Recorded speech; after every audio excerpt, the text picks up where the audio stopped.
Wow. Whoa. It's Tuesday/Wednesday for Vurt. Hello everyone, welcome in.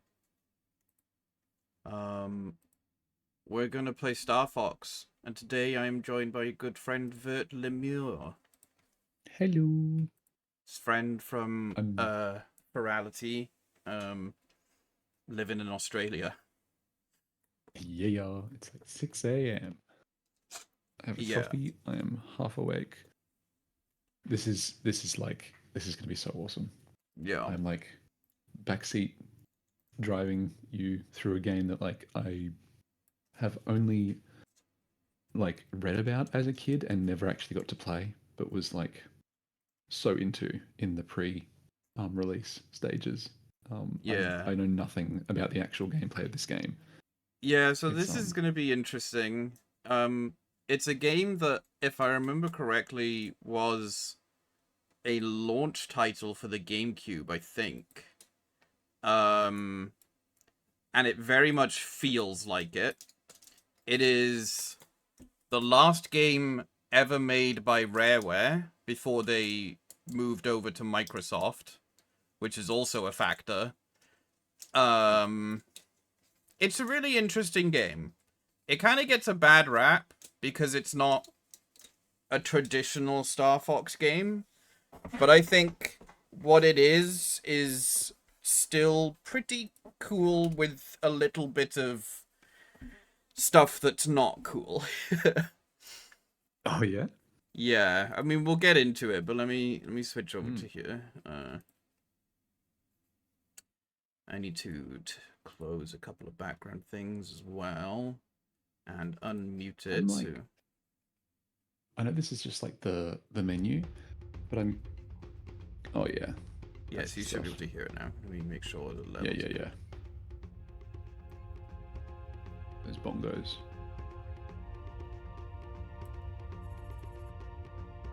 I know this is just the menu, but like I'm kind of blown away by the graphical fidelity. Oh yeah. Like this is. I was looking at this. I think in my mind it was a 64 game. I forgot that it was a GameCube. It was originally going to be the whole thing of it.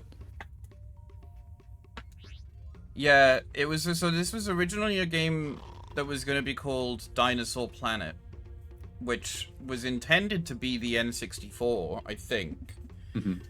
And then it changed to being I don't know which way around it happened, but essentially, Nintendo gave feedback and it started to head in a certain direction, and I don't know whether it started to become a GameCube game before or after that feedback.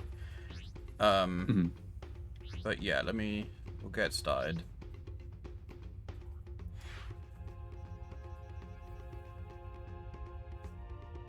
I hope it's gonna play it should play the cutscenes again, I think. Yeah. From the depths of space, a girl named Crystal searches for the truth of her parents' death. Finding herself within a lost corner of the Lilac system, she receives a distress call from a world known as Dinosaur Planet. Being of a kind nature, Crystal decides to investigate. So it's basically because of this character, I think, that they ended up making this a Starfox game. Yeah.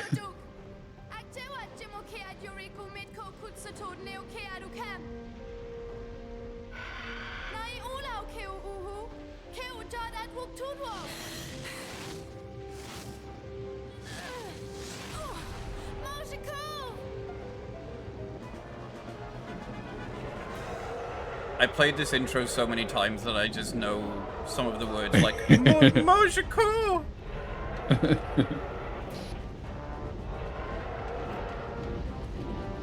It's a live ship. Yeah, I actually really like this idea still of like a live dinosaur head as part of the ship. There's a book series by Robin Hobb. Yes. Oh, you know it? Yeah. Yeah, the live ships, yeah. That's like the same idea. I forgot that was part of the whole part of it. Better forgotten, I think, in some ways. Yeah. Well, I really like those books, but it is kind of, you know, when you start to figure out what the live ships are, it is kind of Oh yeah, brutal. it's dark. Yeah. So this ship's just like blindsided her, and she's like, okay, I have to take it out. Yeah, sorry, I need to turn it down a bit on my end because it's still a bit too loud. And also Surge the Lion game, I think, with a follow. Turn it down a smidgy. Okay. Yeah, so this is basically like tutorial flight mode, which is just destroy the targets. Yeah, so this is like the only element that's kind of true Starfox is moments like these. Yeah. Or I guess, original Starfox. Which this is, I guess, one of the major factors of why there were people that didn't like this game, is because those sections are very few. And they're not really, like, as good as previous Starfox flight sections. Yeah, of course. Yeah, they're not core mechanics, so... The books are good, but oh boy, it hits sometimes, yeah. Also, hi, Atomica, how you doing? He's like, he's flown off the ship to go where? Up into orbit? I think so. So this is what takes up the majority of the game, is sections like this. The ground sections, I guess you can call them. This was Dinosaur Planet. Yeah, so basically this game was originally a game that was going to be called Dinosaur Planet. It was going to be another Rare IP. It looked really cool. I didn't really know at the time, but Vurt, you knew a little bit about Dinosaur Planet. There was like some screenshots in magazines, maybe a little bit of footage, I don't know. And then basically along the line, Rare were updating Nintendo about the project, and the characters that they had in the game were kind of similar to Starfox designs. So Nintendo was just like, this isn't going to be Dinosaur Planet anymore. This is going to be a Starfox game. So we're going to require you to put, you're going to have to change the story to fit Starfox in. And yeah, it's going to be marketed as a Starfox Adventures game for the GameCube. Now the thing is that they were already like they weren't like, I don't know how far in development they were, but because of that, there is parts of this game that you can tell were like from the original scope of what they wanted that kind of don't make sense for a Starfox game. So it's kind of like you play this game and you're just like, why is this happening? Why is that thing there? But okay, you know. Do you reckon I'll pick up on that, or do you think you'll need to point it out? I think you'll probably... a little bit of Starfox lore. You'll probably pick up on it, and it's not really to do with the lore. It's more just to do with like the gameplay style and story, I guess.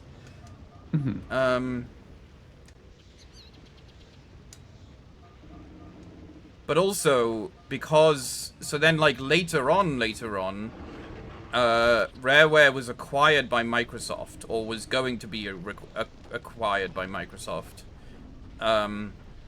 and that led to this game, and you'll feel it as we get further into the game. They had to like cut corners. They had to cut a lot of corners. So there are sections in the game later which are absolutely like not as fleshed out as earlier sections are.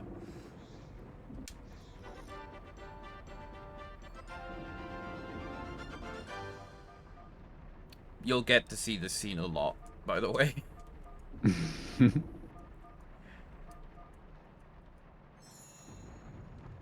So we have key. It's a heck of a place to keep your key. Yeah. But there was something so like magical about this game growing up that was just like I can't really put my finger on it. I guess it's because it was just like a different style of Starfox, but it was also just like it's got that Rareware like magic to it. You know, they were good at what they do. They knew how to like design worlds, and they knew how to do what they do very well. I do remember as a kid, whenever I saw the Rareware logo, I was like, hell yeah, I don't care what this is, it'll be good. Yeah. Oh, here we have General Scales. He'll tell you his name in a second, and it'll be obvious when he says it. About.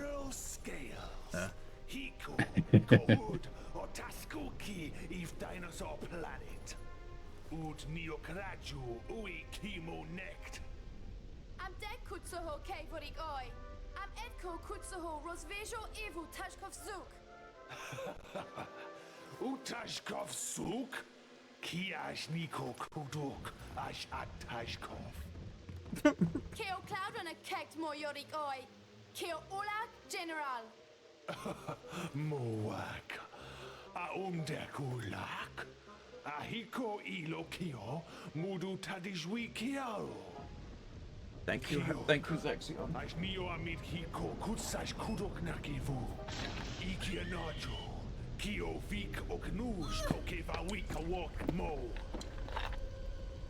Oh, also Crystal. Very much a lot of people's first furry crushes for obvious reasons, I guess. Yeah. I love that. I love the, like, made-up language mixed with General Scales. Yeah, I was just thinking, like, the way that, like, that happens in language is... It's a thing that it happens in Welsh called Wenglish. And it's when there are no words that can be translated from English to Welsh. Yeah. So you'll just be like, oh, bore sit o'i ti, rydw i'n Novra. You know, it's like... But what it means is that the language was developed in an area where English existed. Yeah. Which is exactly what they're trying to avoid here. It's funny because their method she must be so cold. I know. I just can't get that off my mind. I'm like, she looks so cold right now. You must have a memory jacket. This is my least favorite form of tutorials, is when the game just, like, pauses and gives you a wall of text. Yeah. Yeah, so their made-up language. From what I can understand from playing this game repeatedly, they just replaced words with their own words. Yeah. So, like, words like the are words like KO. And staff is things like Jacol. And then some words are just things like General Scales.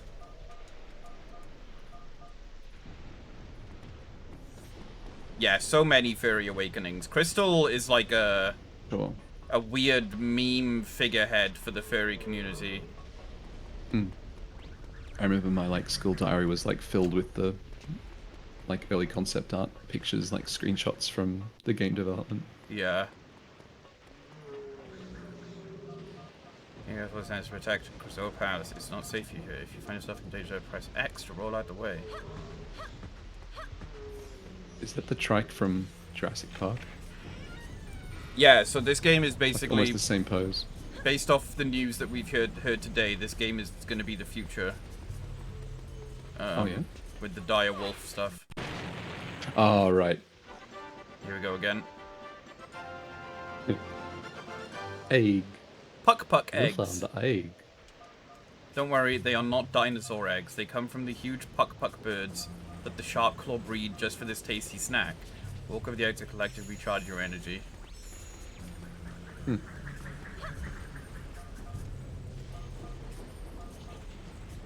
Uses the fuel to power his sharp claw army. Each time you see his barrel, another will be generated at this location. There's a lot of things that are just like very video gamey. Egg. Oh, there we go. Chrono knows the words. There are some interesting native radio stations, and if you're listening, you'll get random French words thrown in because they just don't have the words in their language, like supermarket. Yeah. I remember one of my friends was being interviewed from like a S4C. I'm saying that as if people know what that is. It's the Welsh TV channel.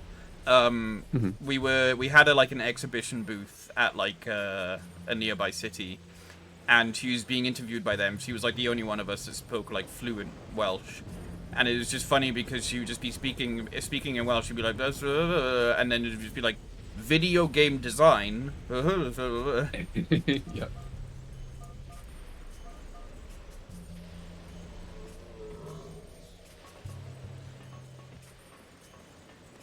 Must be what it's like to be a dog.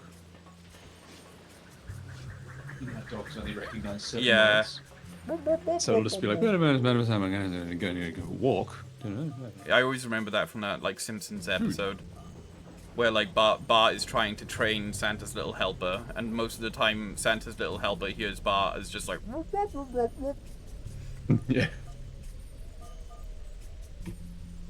all of these dinosaurs know video game techniques.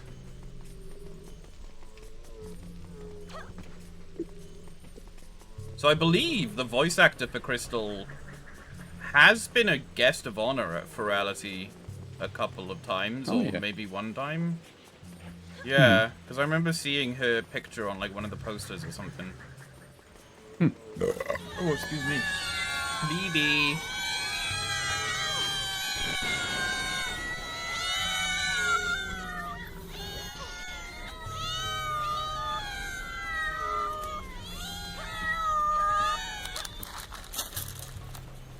Hi, BB. How you doing? Welcome in. Let me give you a shout out as soon as this barrel is not in danger from the weird jellyfish things. Okay.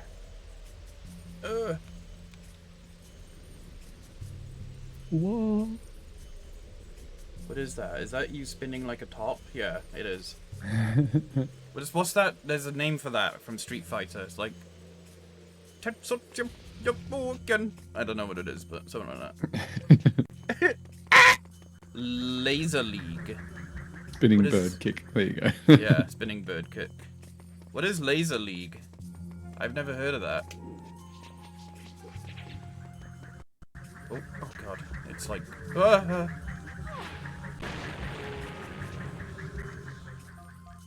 Skills attacked the palace so that he could capture the Krazoa spirits for himself. Spirits hold great powers and have been safe within this palace for 1,000,000 years. We fought hard against the Sharpclaw and were able to hide the spirits throughout the planet. Scales then unleashed an evil into the palace in their hurry to leave. The Sharpclaw sealed me inside. So, a little bit of lore dump there. Thank you, Exposition Trike. A Dumbledang pod. It is a delicious fruit found only on Dinosaur Planet. You will find them in Sharpclaw baskets and crates or hanging in Dumbledang trees. Even baddies will sometimes drop them. Alright, this is actually... So, the word baddies... Obviously, it's a Britishism, and that's why, like, Rare didn't even think about it. I was watching... I was watching some Americans that were, like... They were looking at, like, the making of Lara Croft video games, I think. And the developers were, like, you know, they were using terms like baddies and something like that. And... One of the Americans asked, like, why do the British people, why do they say baddies? And like one of the other guys was just like, oh, because British people aren't creative. And I was like, what? What the heck? What has that got to do with it? What does that mean? And I'm like, I think baddies. It's a descriptive term. Exactly. It's like what? You'd prefer we use bad guys? As opposed to bad guys? Yeah. Just arbitrarily gender the same word. You don't need to. Yeah. Good-o. I never really thought about it up until I heard that guy accuse British people of being uncreative for using the word baddies. Also, they put this dinosaur here in this place, knowing full well that when you throw the explosive at the thing to break it, there's a good chance you'll hit him with it. A game with pretty lights and chill music. The online service shut down, but was able to play offline. Oh, okay. Well, that's fair enough, I guess. I think Draganta's going to do that emo every time we pick up something.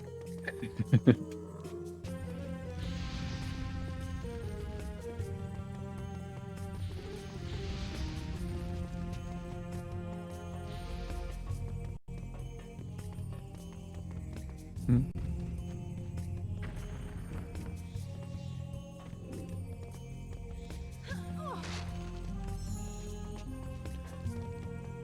Oh wow, portal mechanics. Yeah. So you can only put things down, though, if you're standing on something that allows you to put them down on. Mm-hmm. Keo Krisoa. Dude Uwe Kutsak. Keo Uhu Tudwo. Nos ag oe kio grot kio tash kuf shoduk. Neod no noho ukasbat. A shotukat for Kutsak. I was always fascinated with the way that they did the eyes in this game. Rek neok noho oe tedwo kutsoho. Because it's like a weird mix of, like, animated textures and also not animated texture.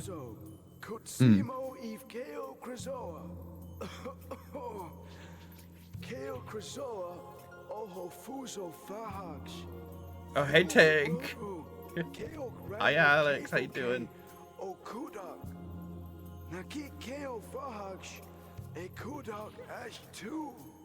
Ach kutsoho jimoker atsute. Moak.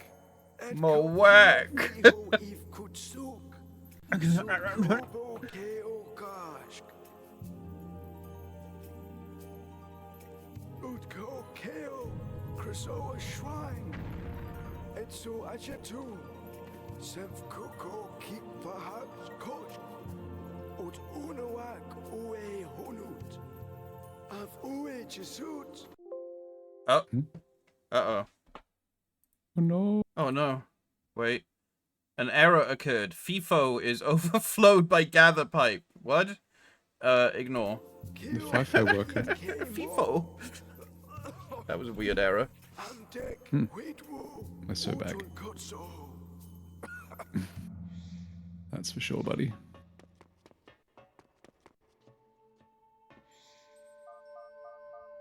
Jacko.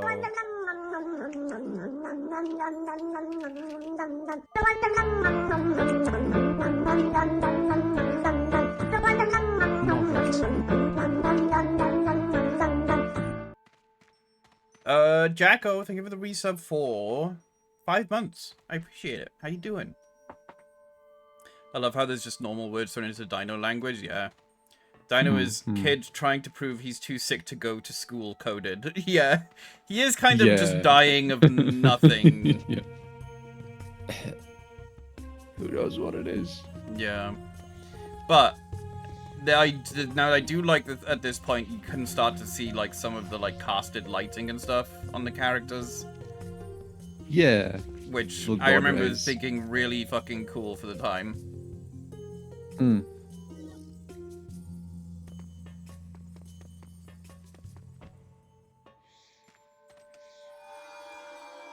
I still think visually there's a lot about this game that stands out really well. Oh, for sure. Seeing a lot of this for the first time, like, the fidelity of all of it is pretty amazing. Yeah. Rareware were usually pretty good at, like, pushing what the systems could do.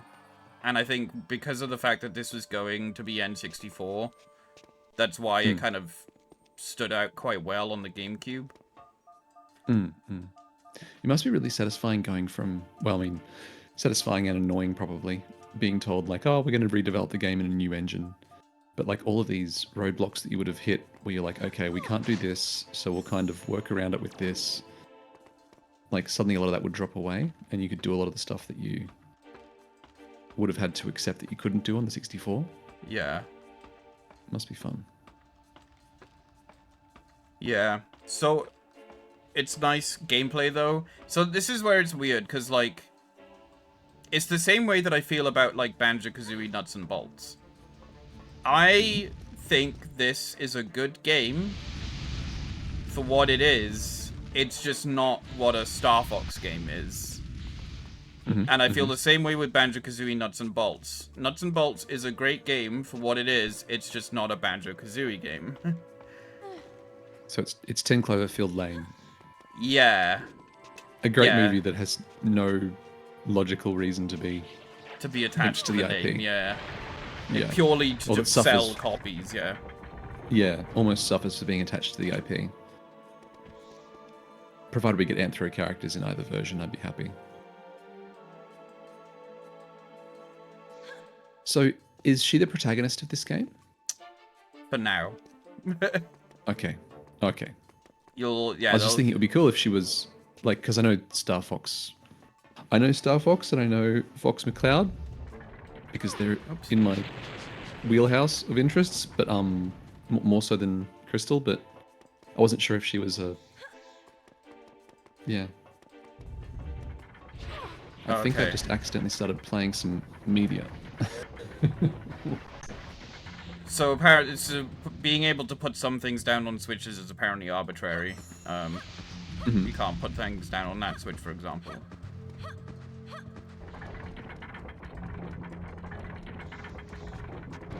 Nope. Ooh. Now it's Halo. The test of observation. Watch closely where I oh god, this. When the urn stop moving, you must show me which urn I have hidden in. Find me 3 times in a row, and I will be yours to return to Krazoa Palace. Alright, this is really difficult, Vurt, so you're gonna have to do this for me. Oh no. I'm barely conscious. Okay.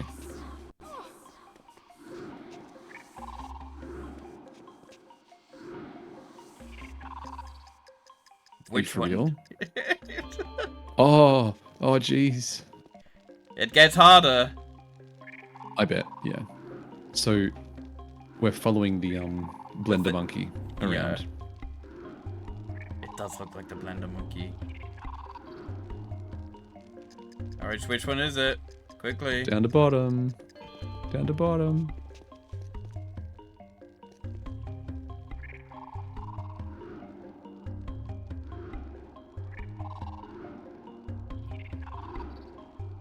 I think what to make this really hard is have him hide in 2 of them at once. Or just moving them faster. Like... Yeah. But it's okay. Yeah, This means yeah. we're a pure soul now. Is that the test, is it? Yeah. Very pure soul. Oh. Right? That was my, like, first response. I was like, is that good? Like, or is At this least, bad? like, ask for consent first? I don't know. Yeah. Whoa. She's stoned as...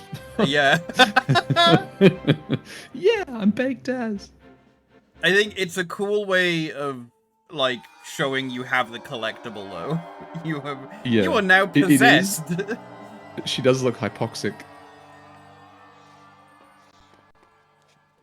Like I just came up way too fast from scuba diving. Yeah.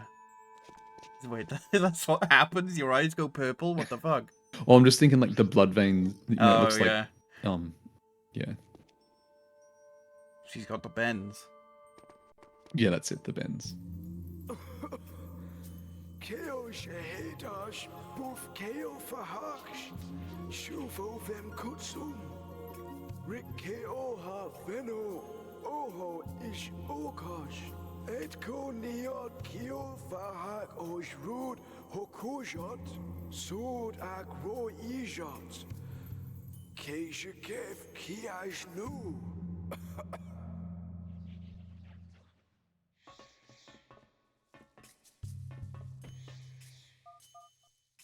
King Earthwalker sent us to protect Krazoa Palace. It's not safe for you here. If you find yourself in danger, press X to roll out the way.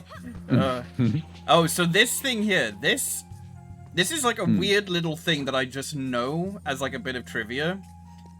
What I'm about to do is the only... So you can get on this platform, it goes up, yeah? Yeah. There's a funny little glitch you can do here. It doesn't amount to anything, but it's the only place in the game where you can do this for some reason. Which is stand on a platform, go first person view. Ah. Now the platform keeps going up, Yeah. and then you exit and you're just up there. Interesting. Don't know why, and I don't know. It's just one of those weird little things that's always stuck with me. Man,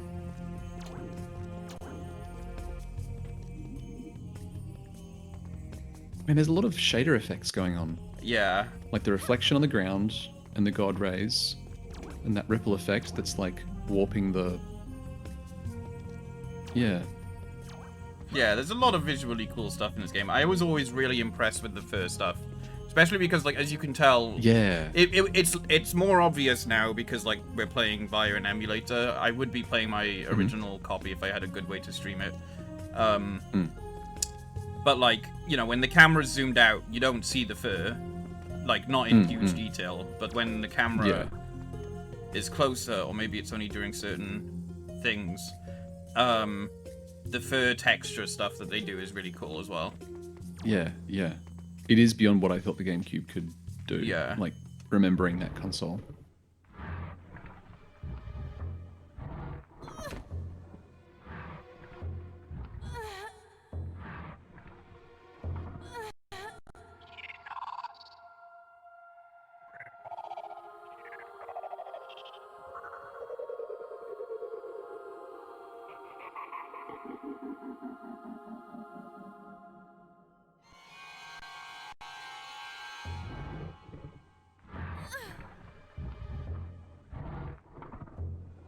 That's Outer Wilds.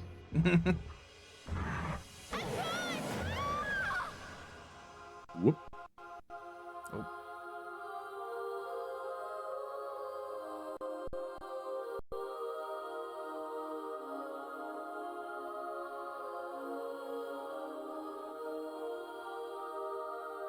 So she's a virus now? Nope, she's in a crystal.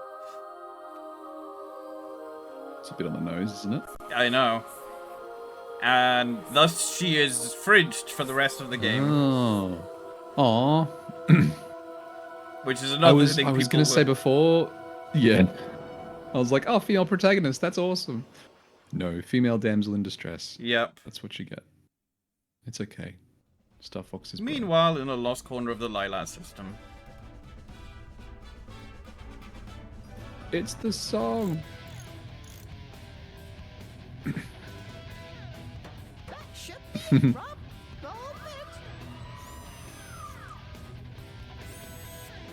Affirmative.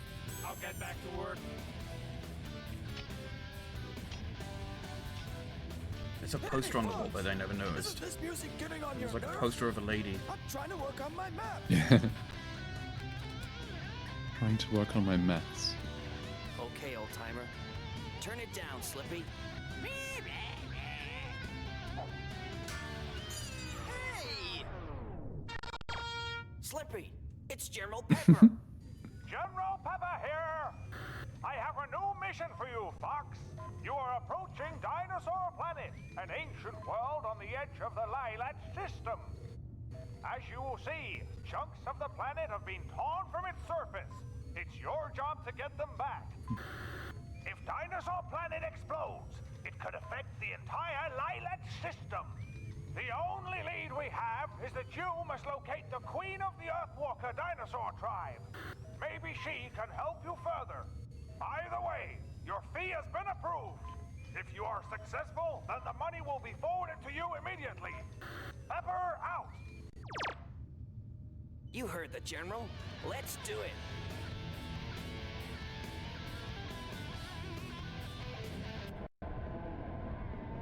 Oh yeah, for some reason the Great Fox looks like absolute shit in this game. Like it. Oh, really? It looks like it's like being held on by like threads. I don't know. They went with like a grungy look for it, and it's kind of weird. Yeah, yeah, yeah. I'm disturbed by that rabbit's mouth. Yeah. So there we go. We have Starfox. He doesn't even have a name. He literally is just Fox. Slippy, Peppy, Rob, but no Falco. It's just bullshit. Yeah. No giant bird. Is Wolf O'Donnell in this? No. See, that's the thing. It's just like there's so many things that, like, that usually make Starfox great that are just not here. Yeah, I get you. I get you. Let's see. Crystal in the Crystal, the evolution of Elf on the Shelf. Not to investigate why they exploded off. Nah, you just gotta make them fall on the planet like catastrophic meteorites. Yeah. But yeah, here is Dinosaur Planet, which is basically just one... Oh no, there's 2 land masses. They stick way up. Yeah. It's very realistic. Yeah. General Papa here. Your mission takes place Oh, on General Thorntail Papa. Hollow. Yeah. Locate the queen of the Earthwalker tribe. His hat She will jiggle. help you further. Pepper I love him. He is Pupper like out. cute Yeah. in a weird way. Yep. He's so smart in his little jacket. Oh, you're a general. Oh, you command our army, do you? Oh boy. So yeah, we have these as like the actual Starfox sections, and especially compared to the original Starfox games, they are very trivial. Yeah. Yeah.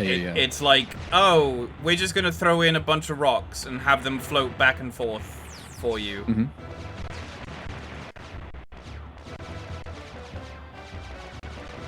Added it in post. Yeah. And you don't even have like a charge beam attack or anything. Yeah. Well, I mean, it's the sort of... I imagine looking at this, like... You could have just skipped this entire thing and had them just landing on the planet. Yeah. It's just that they were like, okay, if it's going to be Starfox, we need to put something in. So we'll put something here, we'll put something here. Yep, basically. Yeah, it's almost kind of like it's like... I get what they were doing. They, it has to have some sort of Starfox element, but they may as well have just not have had these. As far as those sort of like tie-ins, what do you call it? Where you take an IP and you fold it into something that already exists. Like, this isn't too bad Yeah. so far, at least.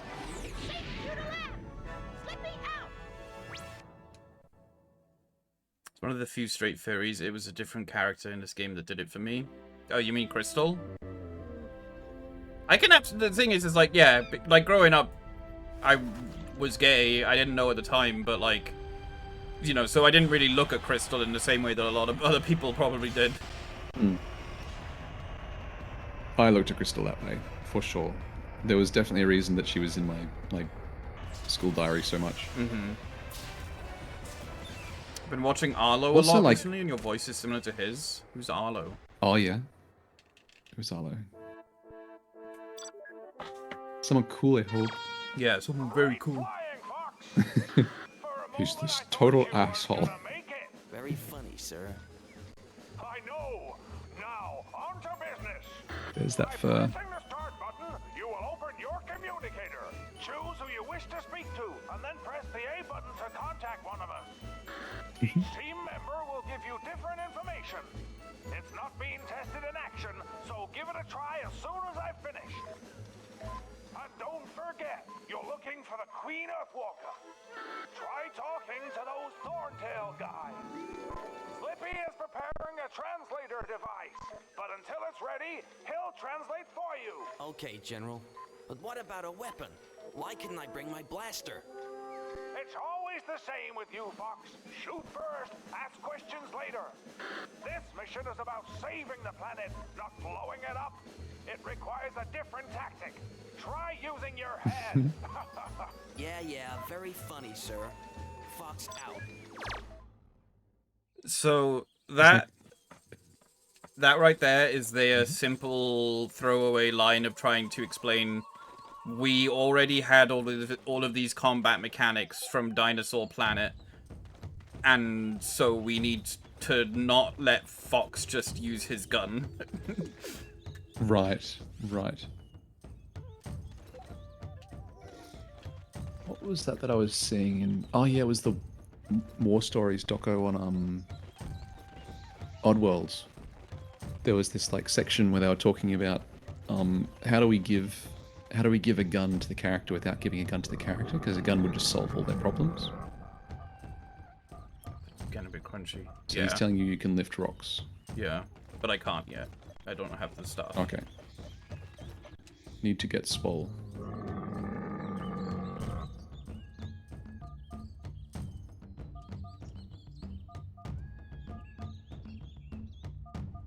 Dumbledang pods. Yeah, so there are a lot of items in this game that are also just like, yep, that's definitely like a rareware name for something. What were you saying about Oddtail and the character gun? Oh yeah, I think there's a few this is probably a common thing in game design where you want to give the player something to solve a specific kind of problem, but if you give it to them, you can't then just take it away, so that they are forced to solve future problems the old way, because it'll be really unsatisfying. Like, Yeah. so how do we give Abe a gun to solve certain problems without having him just then have a gun for the rest of the game? Oh, yeah. And that was why they came up with the mind control, or I suppose it's probably a part of why they came up with the mind control mechanic that they use in that, so that you can control another player who's locked away from you who does have a gun. Yeah. And that kind of it's just interesting, the became, little psychological. Yeah. it became things you such a do. defining feature of those games as well. Then. Oh, there it is.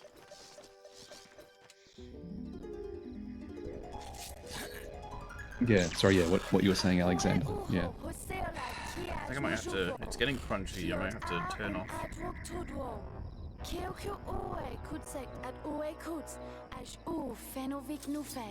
She looks quite silly as Yeah. a floating disembodied head. Yeah.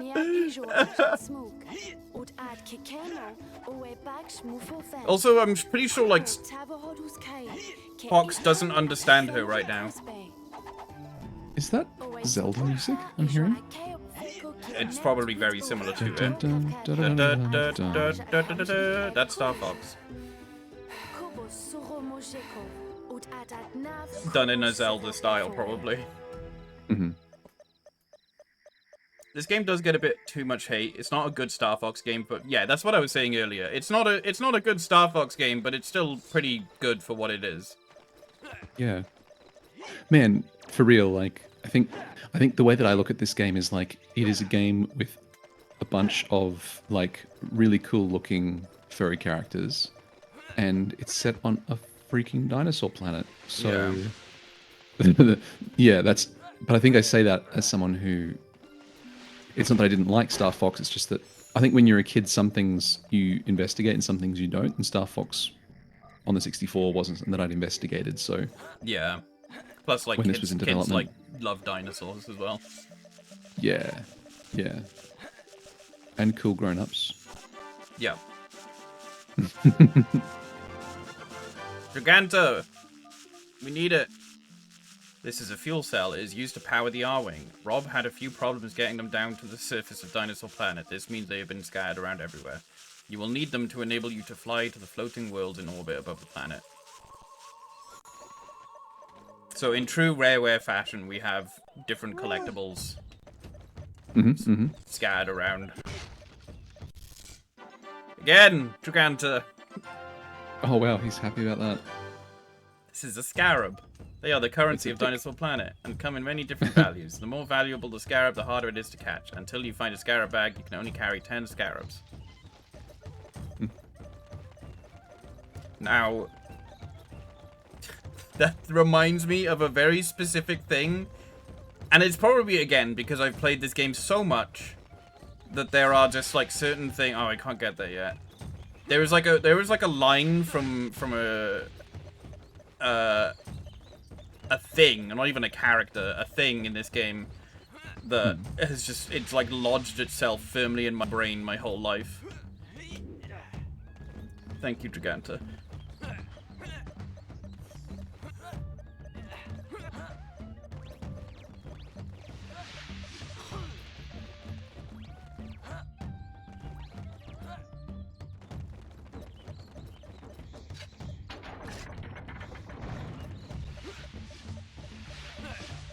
It is kind of nice to play this as well, because, like, especially after playing so many modern games where it's like, no, you're not allowed to go that way yet. You gotta go do the objective first. Oh yeah. It is nice to play this game and just be like, oh, I can go this way if I want, you know? There'll be a certain point where I can't go this way anymore because I don't have the thing, but... Reminds me, I really want to play through, oh my god, it's left my head. Fallout New Vegas. On the topic of, like, you can go anywhere you want, but you may not want to just yet. Yeah. But it's such a slow start, at least for me. takes me ages to get into it, and I've just never gotten into it enough to stick with it. Yeah, New Vegas is pretty good at letting you freely explore whilst also, like, suggesting a certain route. Yeah. Yeah. Hi, Punishing you CG. very hard. How you doing? A really good expression on Fox right now. It's his happy I just picked up an item face. Draganta! How you doing? How was Master Detective Archives Rain Code? Is that like a... what's it called? Not Ace Ventura. What's his name? Phoenix Man. Phoenix Wright, that's it. Phoenix Wright? Yeah. Is that like a Phoenix Wright game? Thank you, Draganta. Oh, it's not. I've never been able to pronounce that game's name. Danganronpa? Danganronpa, yeah. Danganronpa? I've not played that, but from what I understand, it's like visual novel game. So you like here, even they have like very into it. Oh, yeah. They have like this stuff on the I grass. love that. And I remember just being like, like, that is so satisfying. Yeah. I was like, whoa, it's like actual grass hills, you know? It looks like have you ever seen Marimo balls? No. They're like spheres of grass that you grow in a fish tank. Oh. They're so cute. I think they're just. I think it's just basically a mossy plant that kind of just grows in a ball shape, but you end up with. You can sort of cut them into pieces, and they'll eventually sort of grow into like smaller balls that sort of gradually become larger. Cool. But they have that kind of look to them on the outside. They're just this sort of homogeneous, sort of fuzzy green.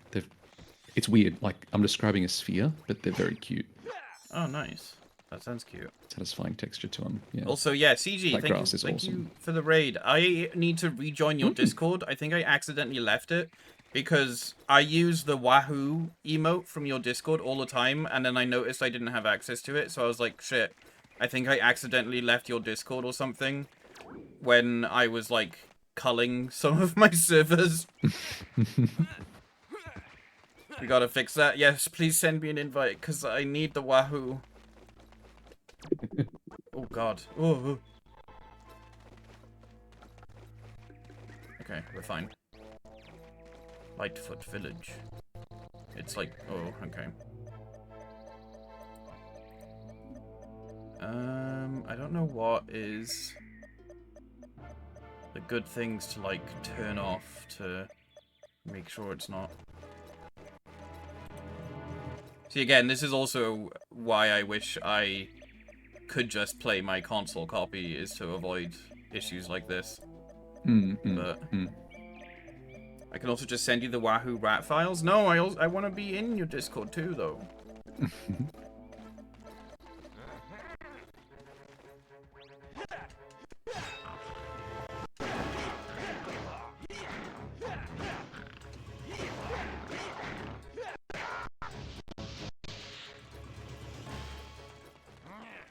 I came all this way just to show you this one interaction, just to...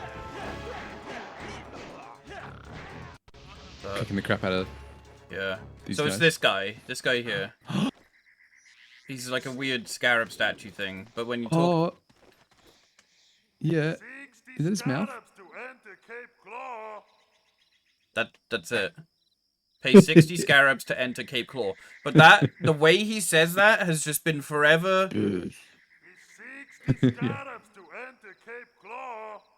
Sounds like a Muppet. Scarabs to enter Cape Claw. A Muppet or a Star Wars character. And that is just forever in my brain. I just have to think of that guy, and I just go, pay 60 scarabs to enter Cape Claw. Now, I'm pretty sure... This is very much Zelda game feeling. Yeah. And it's just like, there's something about it. Yes.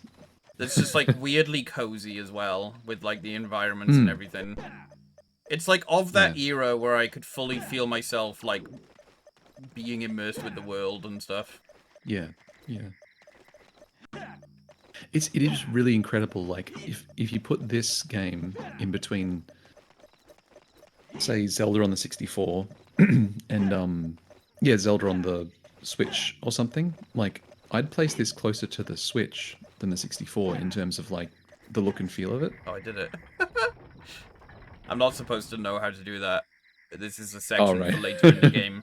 It's funny, you can do that at any time, and it's pretty easy to, like, guess. But there's nothing here for you at this point. Like, Oh, okay. Like, none Cool. of the characters or anything are here. Good. I was gonna say, like, is this gonna be confusing story-wise for someone who hasn't seen it before? But No, it's just at this point, it's just a weird environment we can explore.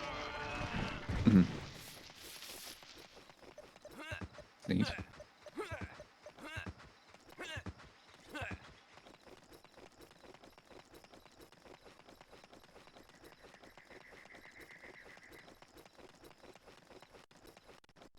But I don't think there's anything. Oh, well, there's some. Well, no. We'll come here later. I just wanted to see if I could do it. I was also worried it was going to lock us in, but it seems the door is automatic on this side. The supermarket. It's great. Automatic iron Yeah. gate technology.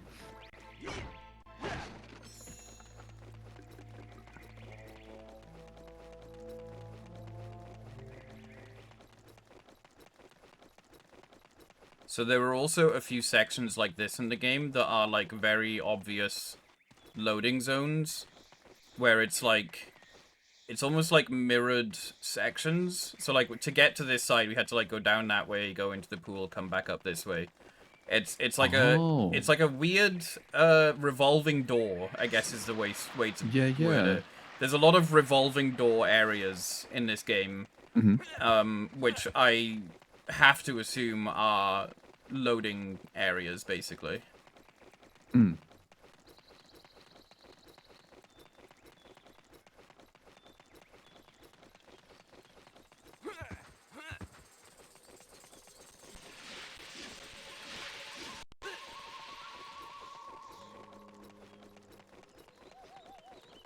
Alright, so I think we need to get... No, can't do that yet.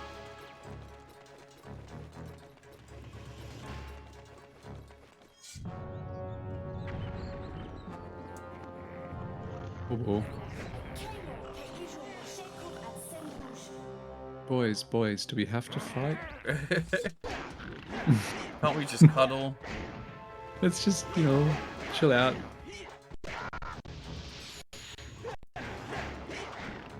So this is something I didn't learn until like multiple playthroughs of the game at that point. But the moves that you do depends on the direction that you're holding the stick when you're like fighting. Huh. So there's like this one you can do as well, which I was always like, oh, that's cool. But I never knew how to pull it off. So how do you change the position of the stick then? Yeah, you literally like when you start the combo, you just hold the stick in a different direction. Oh, okay. So you just hold it back, left, right, or forward.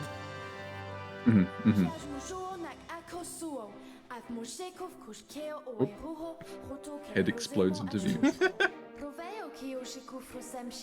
She's like Zordon. The master control system. There she goes.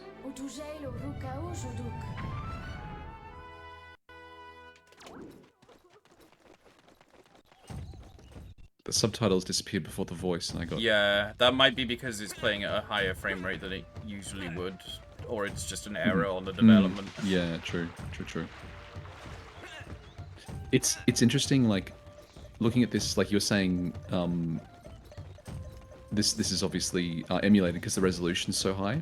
Yes. I'm amazed that it looks so good at this resolution. Like, the texture fidelity is really good. Is it a remaster? No, this is purely the original version. It's playing in widescreen mode. So that definitely helps as well. But yeah, that's the thing. So like things like the fur not being rendered when you're like at full camera view, that's something you wouldn't have noticed on the GameCube because like absolutely you can't see that closely. Yeah.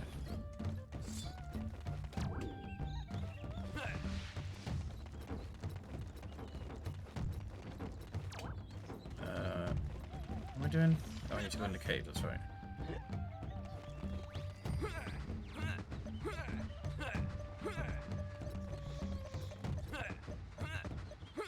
Getting more Dr. Neo Cortex vibes, yeah.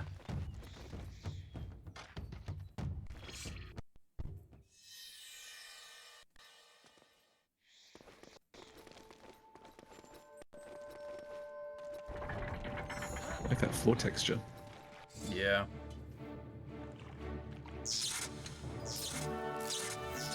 You gotta play Ace Attorney, though the 2 trilogies and investigations are on the Switch. I've considered it, but like, visual novel games aren't really my thing a lot of the time. I'll admit I struggle a bit with them as well. I think just the lack of visual novelty.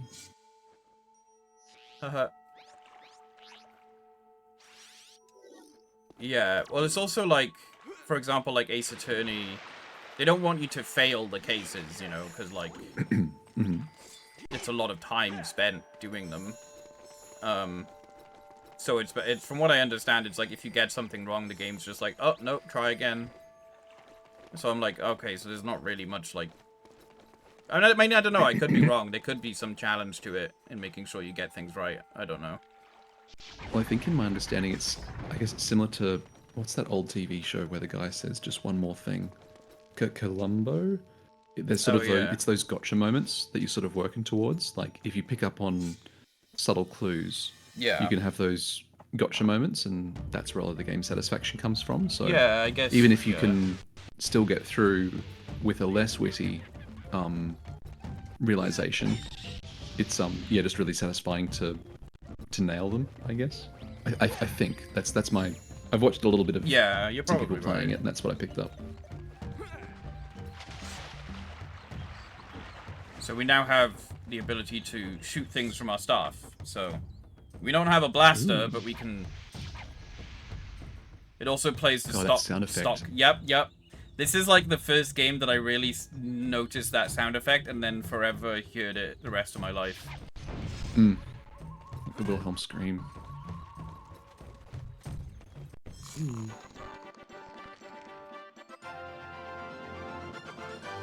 You got a bomb spore. Seed.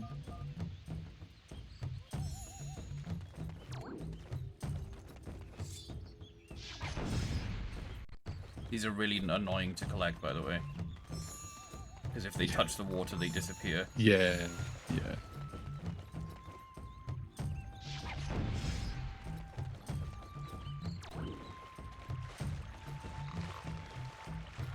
Dang. Oh, okay, so they can't touch the ground. They can touch the ground, but they still disappear. Oh, that's the max I can get for now, anyway.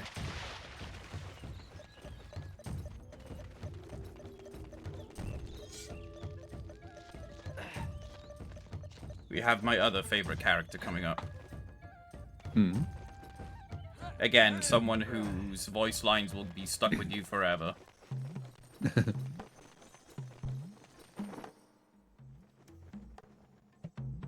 Welcome to my store.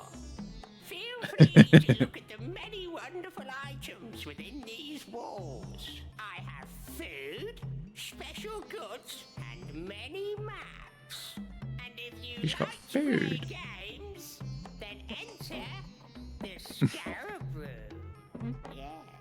Oh, and that's the exit. Okay. Thanks. Now, if you find something that you like, then choose that item and we'll discuss a price. Is that clear? Well, Good. Now, hurry and choose something. Or get out.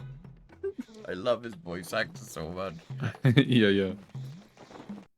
Alright, so the first thing we That is need pretty fun. is... we need a bag of holding more scarabs. But I don't remember where that is. 200 years I've been pushing around these goods. Oh, also, I want to point out the spelling of this collectible here. So, Garabs. at the moment in that, it says Bafom Dad, right? All capital letters. And we will probably see variations of that as the game progresses. Oh yeah.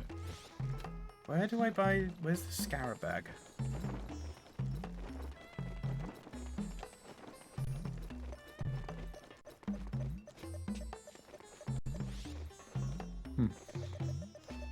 And this guy spreads out his items. Yeah. That's just... Okay. 200 years I've been pushing around these goods.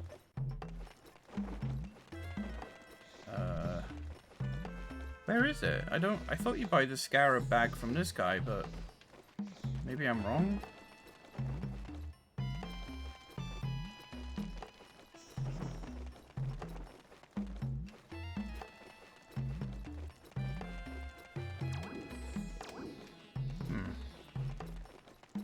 Maybe, okay, I must be wrong.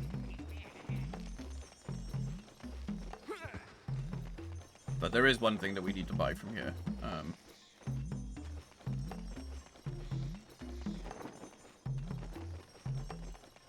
And it is the rock candy.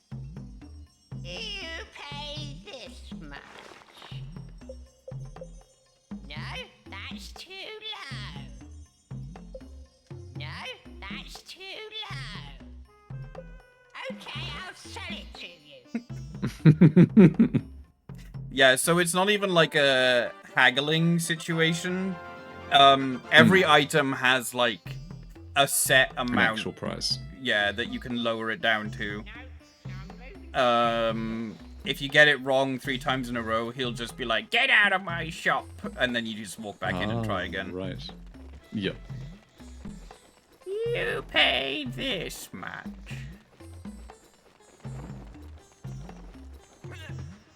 I don't even know if it's like a percentage or if it's just like it's just like set to random amounts. Yeah, you're not wrong. That is a weird ass climbing animation. Yeah. Like, Talon just like kind of grotesque.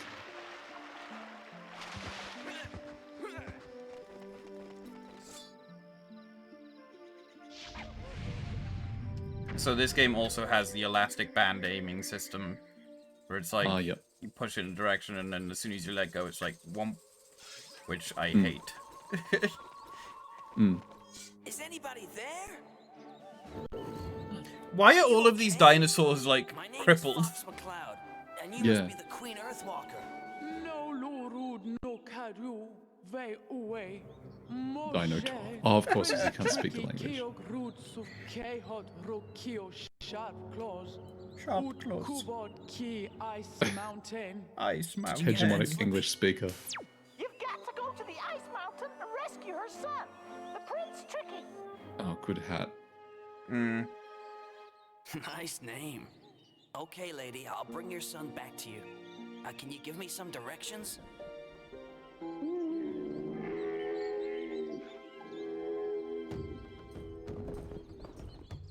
Oh, hi, Fawn. Sorry, I did see your message earlier. I forgot to respond. You've got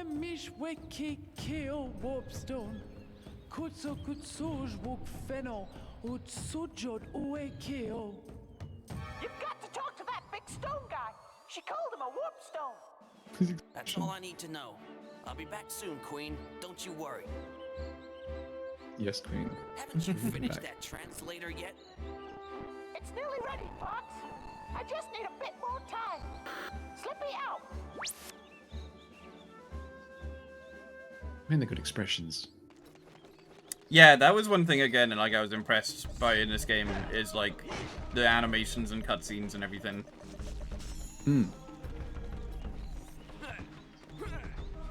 Oh, now we have the music. Yeah, Lion King sounded. Yeah.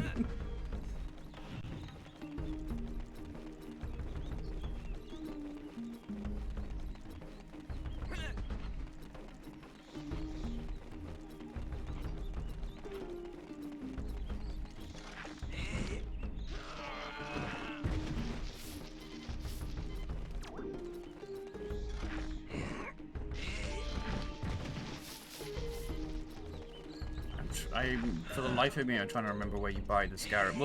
We'll come across it because you need it at some point.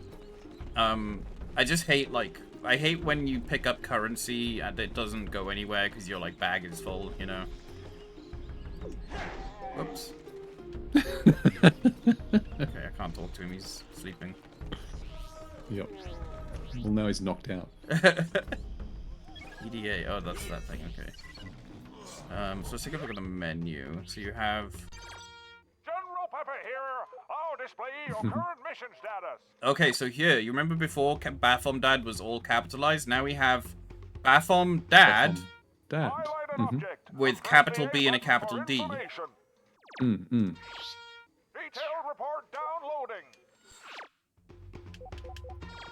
Whoa. There's a lot of money. So many perfect dark sounds. I'll Yeah. display the word. Scanners indicate that this is your current position. You're not finished here yet, Fox.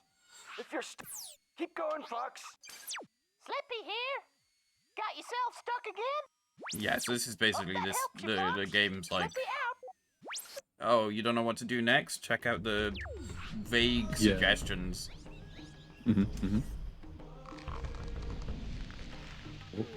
I remember actually getting stuck at this point as a kid as well. Oh yeah, here you have to hurt the dinosaur here. It's impossible not to. Aww. My butt. You blew up my butthole. So you do that, you go up to this guy, the queen's like, you need to go visit him. You need to talk to the warp stone. Here he is, Mr. Big Warp Stone. Talk to him. This is the only clue you're given. Nobody ever brings me gifts anymore. Oh, it's Shrek. That's it. That's all you're given. Oh. And then it's like, oh, okay, what does that mean? What is a gift? Slippy here. Got yourself stuck again? And then eventually I think I must have checked this thing and was just like, oh, okay, I need to go buy something in the Yeah. store. But I remember just walking up to him and just being like, what do I do? Yeah. Nobody stretch. ever brings me gifts anymore. Nobody ever brings me gifts anymore. Uh-oh. Uh-oh. Oh, it may have... Oh no. Oh, Oh, wait, that's not where we were. it's funny that some of the sounds are as they were and some... Oh, it's crashed, yeah. Damn it! Ding. Okay, I need to... Dang. It's a good thing we just saved it. I'm gonna switch to a different back end and hope that that helps. But everything else is on pretty low except for the resolution, and that shouldn't take up much. Nobody ever brings me gifts anymore. That's another one that's just stuck in my brain forever. Yeah. Because I imagine you would have heard it a lot. Coming Yeah. back and being like, is this what he wants? Is this what he wants? Is Yeah. this what he wants? Is it just anything from the store? Or something No, it specific? has to be the specific thing. Far out. Okay, it's still streaming to you, yeah, that's good. Yeah, yeah. So you use the spray and pray method to buy him a gift. You just bring Yeah, him samples basically. of everything until eventually he's like, that's the thing that I consider to be a gift. Yeah.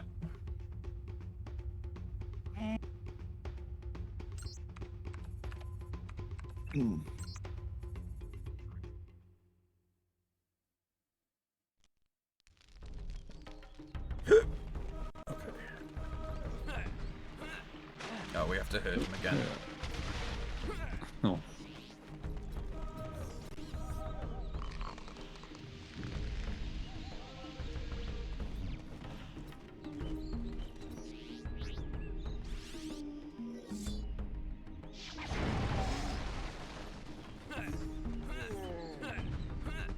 It's great that he stays asleep.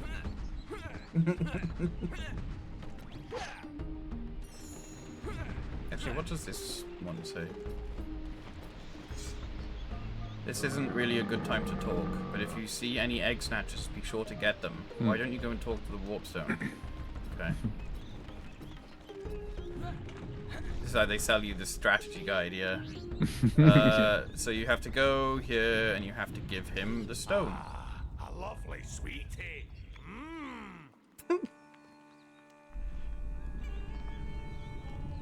The notion that on this planet where no one speaks English, you would have a geological feature that is Scottish.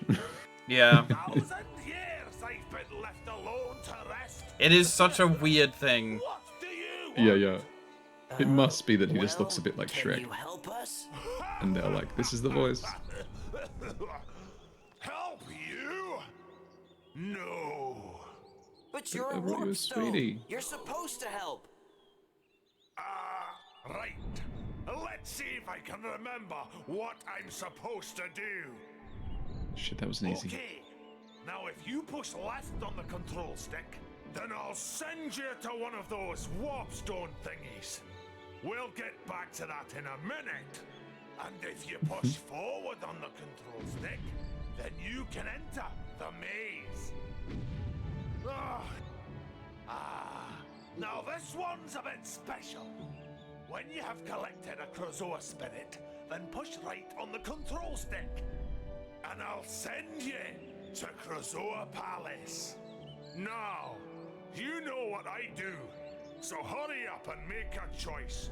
If not, then press B so I can get back to sleep. So there is no point in going to the maze yet, because the only reason to go to the maze is if you have a cheat token, which we don't have any of yet, so it's literally Are only you this. ready to warp?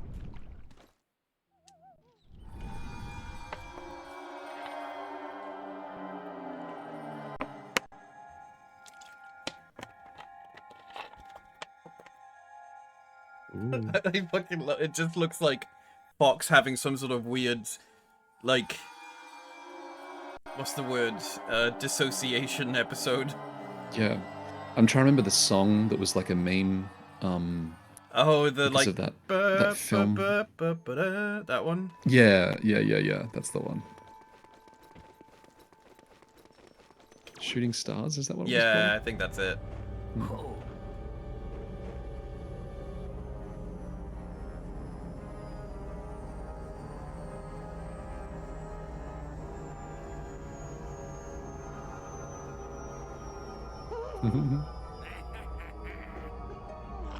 It's a buddy.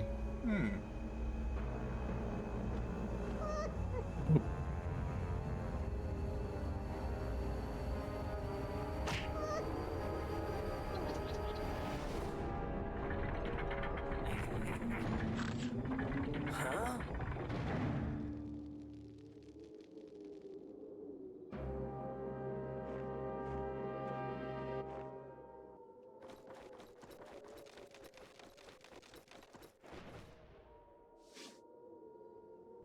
The fuck?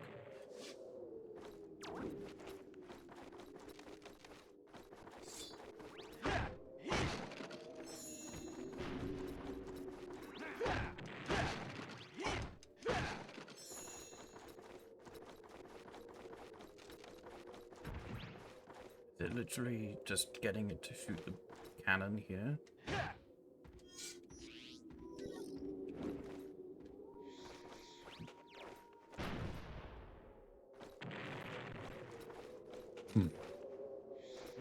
Can't shoot. Yeah, for some reason, you're just not allowed to pick up these boxes. The steel. Yeah. Too heavy.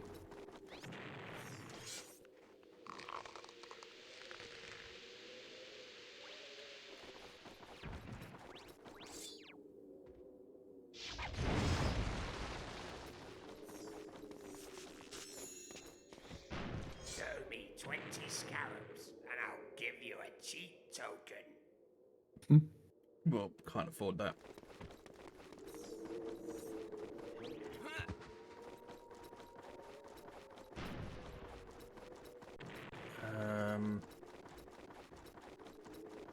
I really don't remember what to do. Oh, there we go.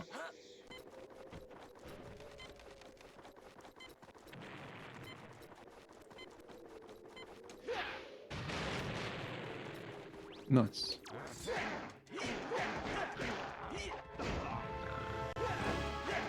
Oh, if I remember correctly, yeah, you can also like you can do like special attacks by like jumping and stuff. He knows how to use that staff. Yeah. That backflip was pretty cool. Or was it a forward flip? Yeah, there we go. Oh, it is a, rad. It doesn't really help much because they still. There we go. I think he's definitely a twink. Yeah. Just responding to you, Jack. Fox At McCloud twink, at most twink. versus yeah, because I think Wolf would be Wolf the is himbo. the himbo, yeah.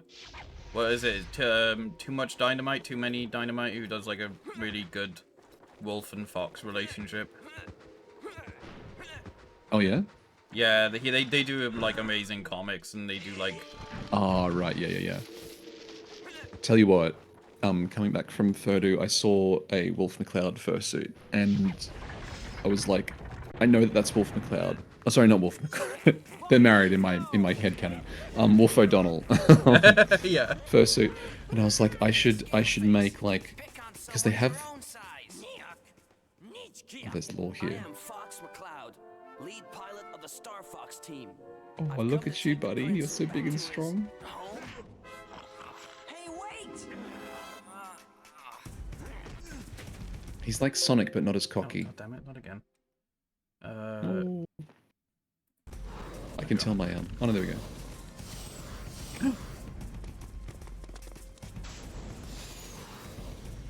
Now it's the speeder scene from Return of the Jedi. Yeah. This was really hard as a kid.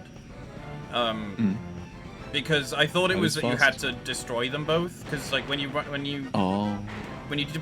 into them, Yeah. you do damage. So I was like, oh, I gotta kill them both before the end. But no, you just have to make sure you're ahead of them. Mhm.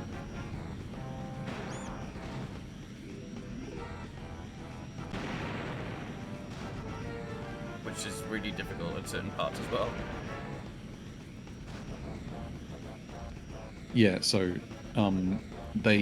so both Fox and Wolf have like a similar head shape. Like their silhouette is slightly different, but a lot of the proportions are the same. And I thought if I could 3D model a head base, I could make like a couple fursuit where one is Fox and one is Wolf. Oh yeah. Because like the eyes are sort of not so much in this game, but in a lot of games the eyes are like lower placed and the eyebrows are like super duper prominent on both of them, and they're so handsome. They're just both so handsome.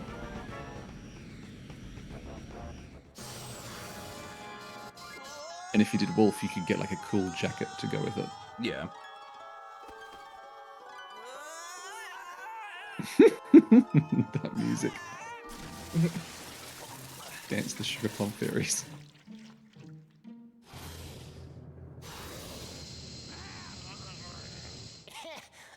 Sizbu aku kutsuk fudu, ay uat rovekwat rodan. Mogang. Sizbu aku kutsuk fudu, ay uat rovekwat rodan. I can't I feel like some are using an accent and some are not. Sizbu at hot spring, or you'd be frozen by now. Why, you little... Hey, I wouldn't if I were you. My dad's a king Earthwalker, and he'll bash you up. He works for I don't Nintendo. think he'll be doing anything. Yeah. He's been captured. That's why I've been sent to rescue you. He's been captured? That's right. So this is Prince It was Tricky. your mother that sent me to find you. Huh. She okay? She'll be just fine. But we need to get you home. He's our little companion. Nice.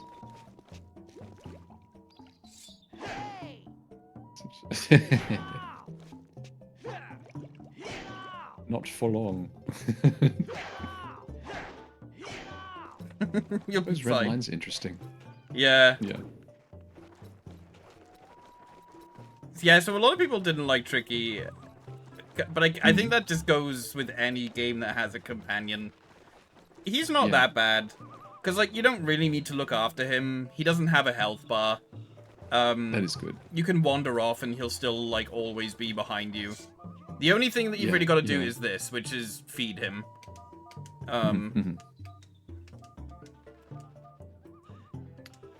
You need to feed him so that he can do certain actions to help you out. And these mushrooms are just always really annoying to catch.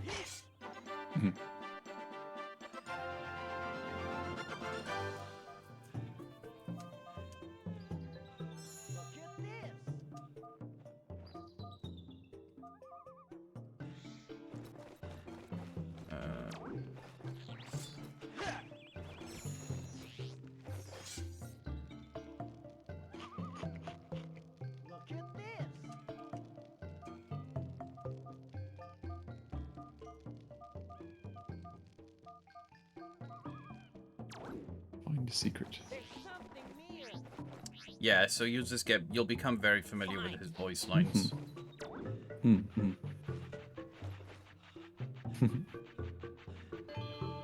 Cute.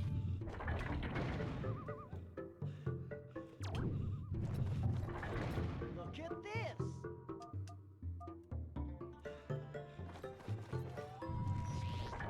Stay. Oh, that's right, he's stupid. Stay. There we go. Interesting.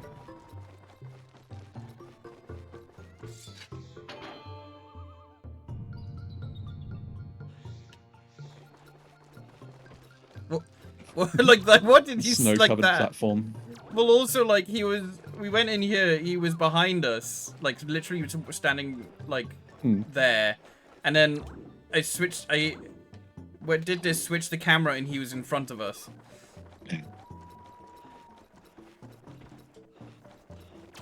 He's like quantum tricky. He only stays in one Running the place when you shit out of observe that him. cliff.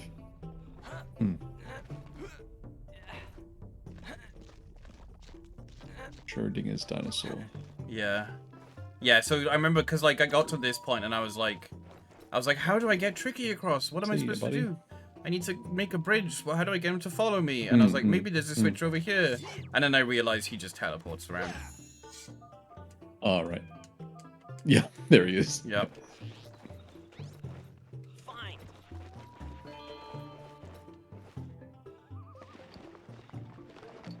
Oh, thank you, Jacko.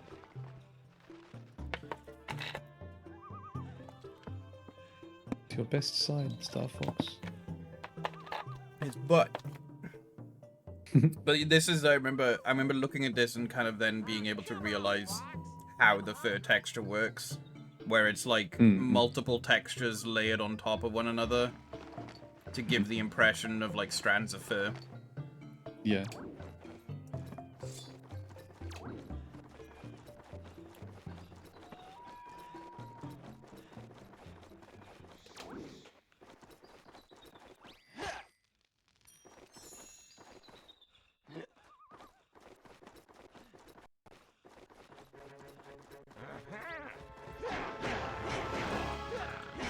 And there goes Tricky.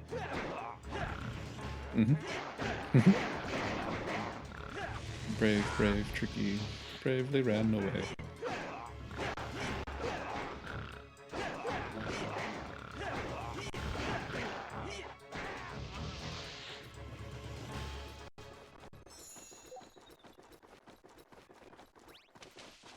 Oh, Ooh, hello.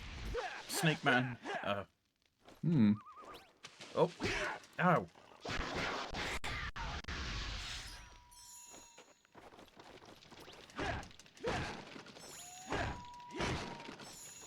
Where did he go? Oh. Somebody stop this sharp.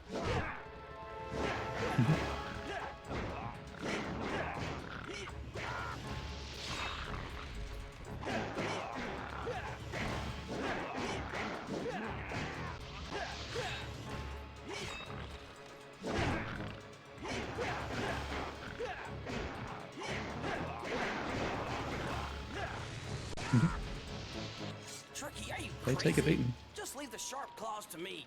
Okay, I'm sorry. Hey, Fox, if ever you need me to come back, you just use my heal command, and I'll be right with you, okay?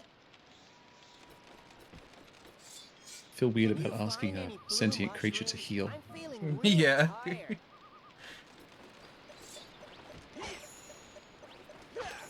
I mean, some fairies are into that. Yeah. Yeah. Here, boy. Because if he asks you to tell him to heal, that's okay. Yeah. Fine. Oh, that's right. I'm He eats food. hungry. All right. I'm stuffed. Fine.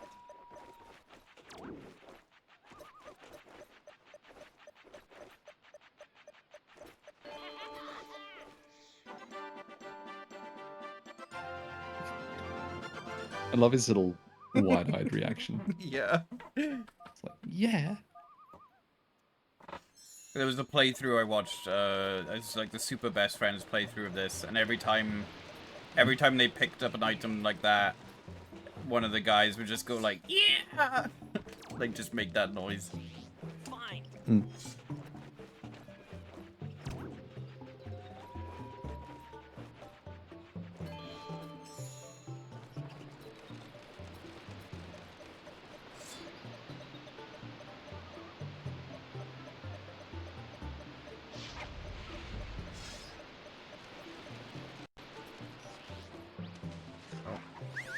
Oops, no, I didn't want to do that. Okay.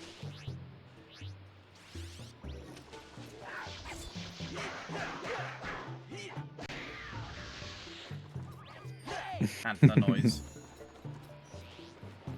Yeah.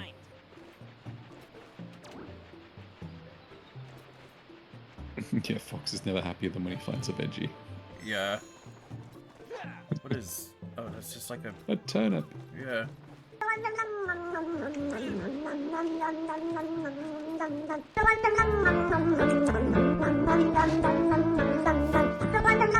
Look, it's the best Starfox game ever in existence. There, I said it, now it's a fact. Yes, yes, Whoosh.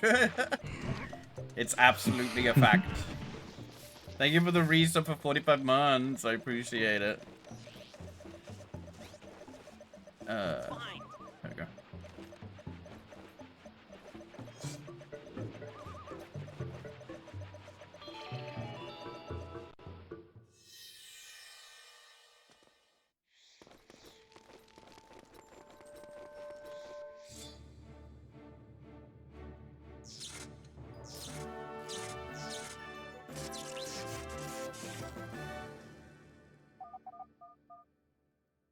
This is a Starf energy meter. Increases the maximum amount of magic gems you are able to carry. These holders are only found inside their underground hiding places. Okay.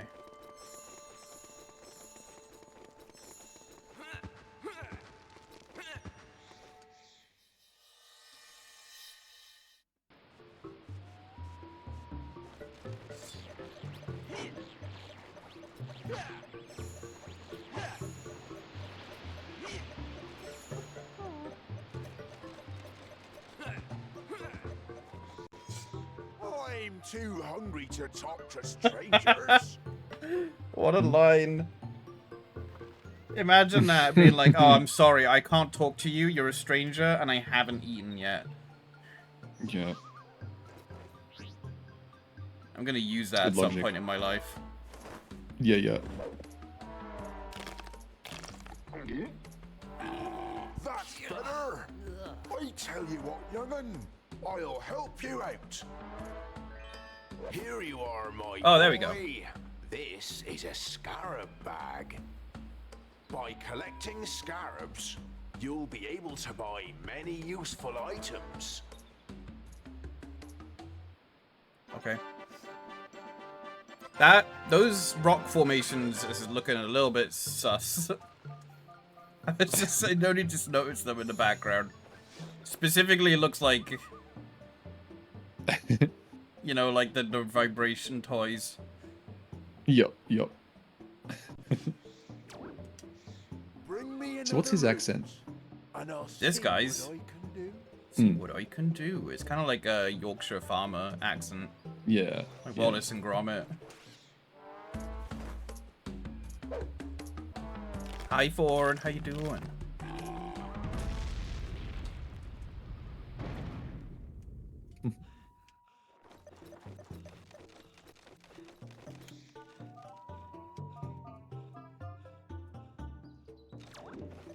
I just recognise the accent from Hitchhiker's Guide. Oh. You got to build bypasses.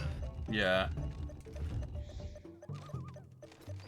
Let's play. No, Tricky.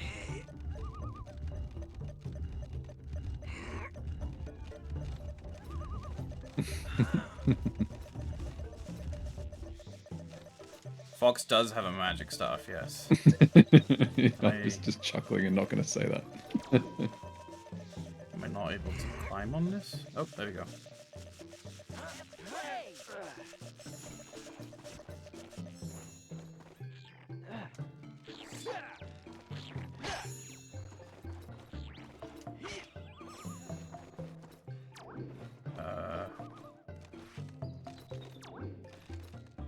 genuinely don't. Oh, over there. Okay.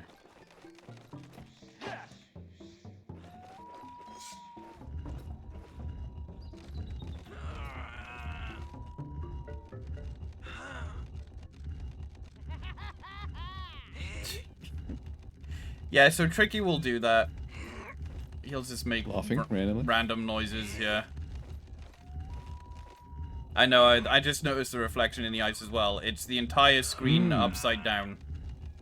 I mean, that is a way of doing reflections, is basically just the camera view in, like, in a weird way. But, yeah.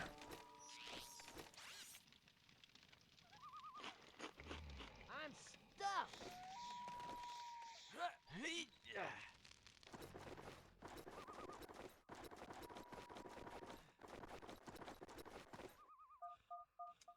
What looks very cold, Fox. You better get out quick if you fall in.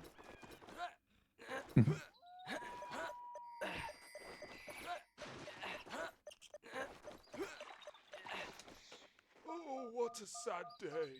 My golden root has been stolen. Okay. She was a gold root and then they came and stole her from me. Maybe it's a metaphor for life.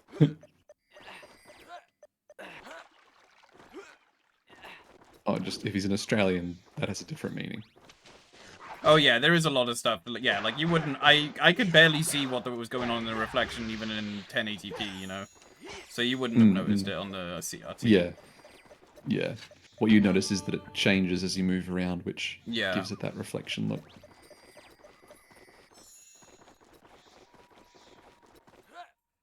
Like I said, I wish I could stream my... I would need to get a retro tank, which is really fucking expensive, apparently. Yeah, yeah. I do want to get one, but I'm like, when I have to save up for things like food, rent, and now the Nintendo Switch 2, I have to prioritize. Totally. Especially when it's like it's a peripheral that interfaces between the things that are actually the thing. Yeah. No one is having a good time on this planet, Jesus fucking Christ. My gold ring is stolen. I'm hungry and you're a stranger. Nobody ever brings me gifts anymore. It's like everyone's tied to the spot. Like, you could go get your golden root back. You could go, you know, find food. Ooh, what's going on with... Oh, here we go. Okay, so this is our first Baphomet dad. Ah. Father. Let's see how it's spelt here. I found you. So here we have all caps again. All Baphomet dad. caps. Yeah. It's like a weird rabbit deer. It's like a jackalope, I guess. Bathe with dad. It is a magical creature whose powers can restore life. If you have collected a Baphomet dad, so here we have capital B, capital D again. It can be used to restore you back to good health. And here we have until you buy the Baphomet dad holder. It's interesting. Capital B, no capital D. In a single set of dialogue. It's such a weird word for a collectible that even Rareware were just like, I don't know.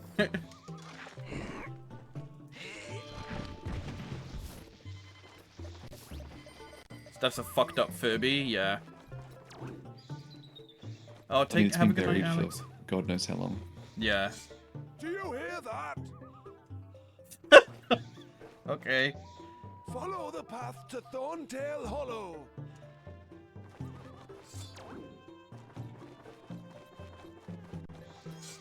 The sharp claws have captured our leader. I think that's the same guy who says the nobody ever brings me gifts anymore. Hmm.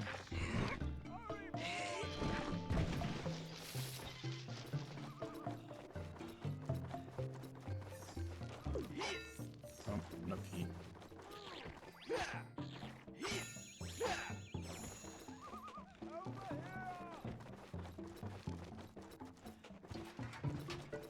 Ooh. Large. You pay me scarabs to pass.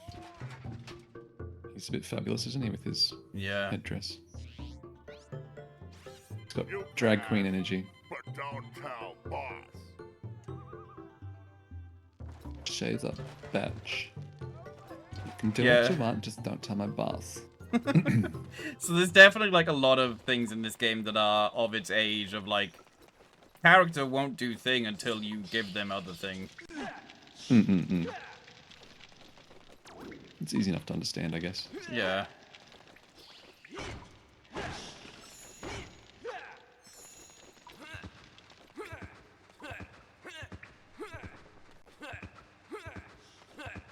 Oh my god, right, swoosh. I think I was like 13 when this came out. Yeah, I think I was around about the same. Mm. I think I remember renting it and then bought it because it was actually quite cheap for the time.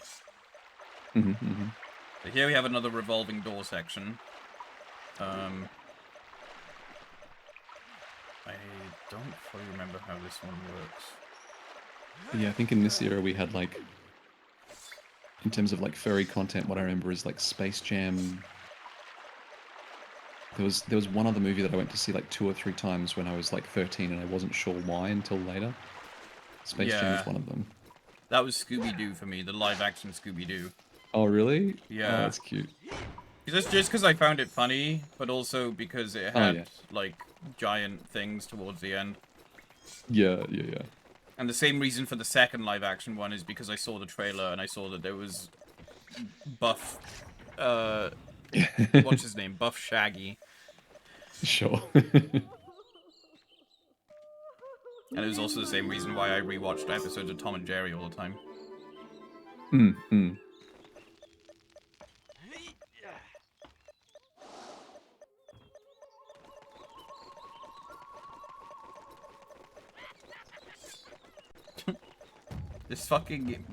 This creature, again, with some of the stock sound effects, he just pops in now and then just to, like, laugh at you.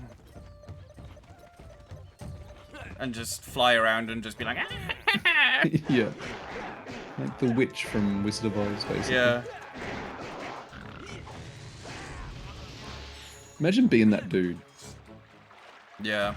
Fox, this like Fox character just rocks up and beats the shit out of you with no...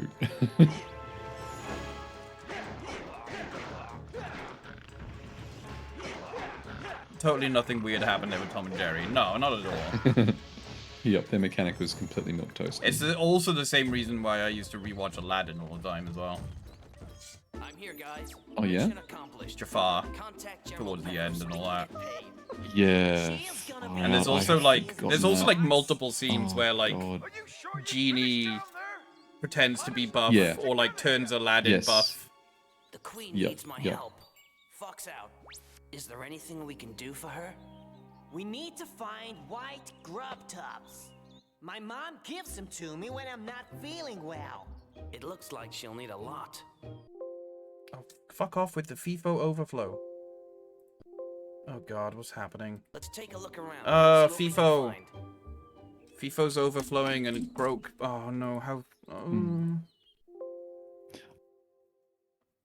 Oh dear. I do feel like Zwoosh is like, why does Fox sound like a pubescent tween? Like, I think he's like halfway between Sonic the Hedgehog and something. Like, to me that sounds like a Sonic the Hedgehog type character, but less obnoxious. There's like a sort of obnoxiousness to, not in a negative or positive sense, just in like, you know, it's part of like Sonic's flavor, and I feel like Starfox is like similar kind of energy, but without that obnoxiousness. It's crashed again, but I'm just gonna look up what I can do. Yeah, it's all good. Underclocking the CPU emulation using the advanced tab in the settings.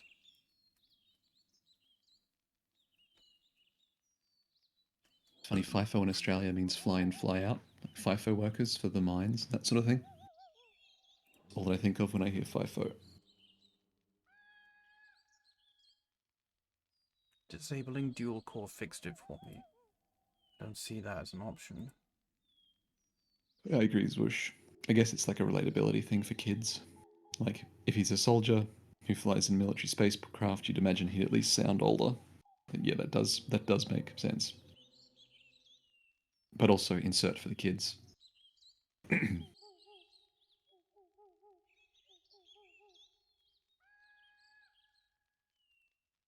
sorry, hang on.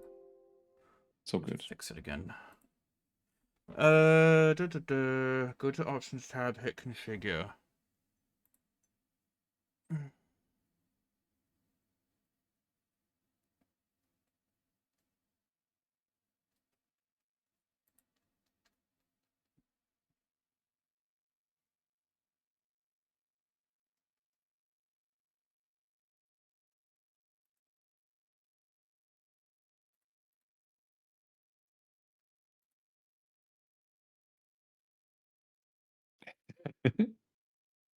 I don't know Jack's voice from Jack 2.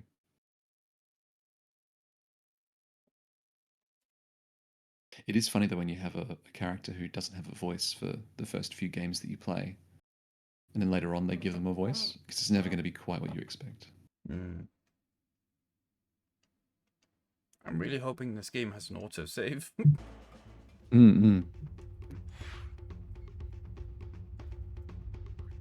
I'd say, well, at least we know what to do this time, but it doesn't. No. Well, now I know if it gives me FIFO overflow warnings, I should probably save. It shouldn't happen anymore. I've turned off an option which supposedly fixed it for a lot of people. Sorry, everyone. We're going to have to go through the snow section again.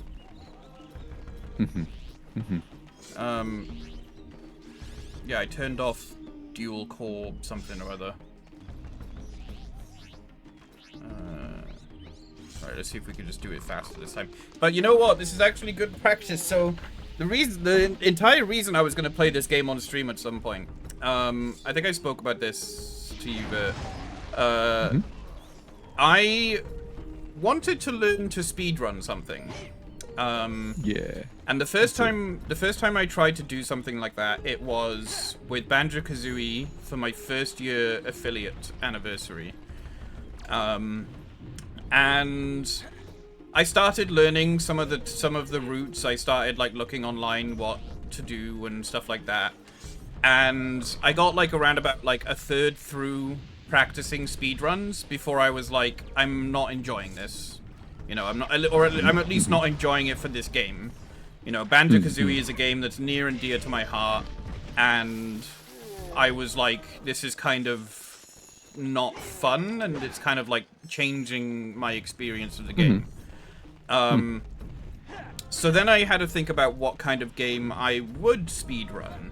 That is a game that I have played and that I enjoy, but wouldn't necessarily mind playing it in a different way. And so Starfox Adventures came to mind, because there's a lot that I love about this game, but I also love breaking the fuck out of this game as well. And while I don't know many ways of breaking the fuck out of this game, I would love to learn how to. So at some point, I probably will play this game multiple times on stream, but I wanted the first time just to be like a normal playthrough of the game. Which is awesome for me. Yeah. Yeah. But you're a Because like, You're supposed to help. I've never seen it played. I don't know whether I think I mentioned to you before, Novra, but like, yeah, having seen pre-release art for this game when I was at school, I was like obsessed with it because it was for the new console, which was the Project Dolphin at the time. It was like days of the internet where you could search for stuff if you really knew how to look, but it was quite hard to sort of find stuff. And I could find like, I remember having like 5 or 6 screenshots, like in-game screenshots of this while it was in development. They would have been like, you know, 240 by 180 or some like horrible resolution, but I printed them out on the school printer and like just tried to find any art of this game to like fill my diary with. But when the GameCube came out, we had the 64 and it was too expensive, and I ended up just not getting a GameCube at all. And so I never actually got to play the game. And because I couldn't play the game, I didn't want to know more about it because I'd just get sad that I didn't have it to play. So I never actually followed it or knew anything about it after it was released. And yeah, then looking at it again this time around, I was like, oh, well, my favorite kinds of games are these like story-driven, sort of RPG almost titles. And this is like a furry RPG, or sort of halfway to there, like a platformer, but story-driven though, with like good acting and all that sort of stuff. It's like this would have been a game that I would have obsessed over if I'd have actually played it when I was a kid. So yeah, it's cool to actually see it played now. And I think, yeah, like that's why I played this game a lot as a kid. And anyone that I've spoken to that does like this game, they are like around about the same age as me. And so it's like, I think this game was like great for kids who were like, whoa, look at all this cool stuff and Star Fox, blah, blah, blah. I think most of the people that didn't like it were adults You know, adults Yes. that liked the With previous preset Starfox expectations. stuff. Yeah. Yeah, yeah. So it's like It's a now difficult as thing to balance. now as an adult, I can recognize why people didn't like it, but I can also enjoy it Mm. for that childlike Yeah. nostalgia as well.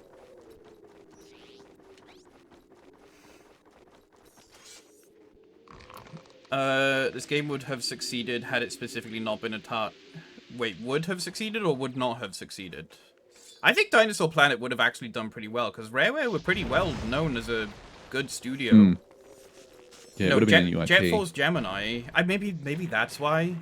Because, like, Jet Force Gemini, I don't remember seeing many people playing that game or enjoying it.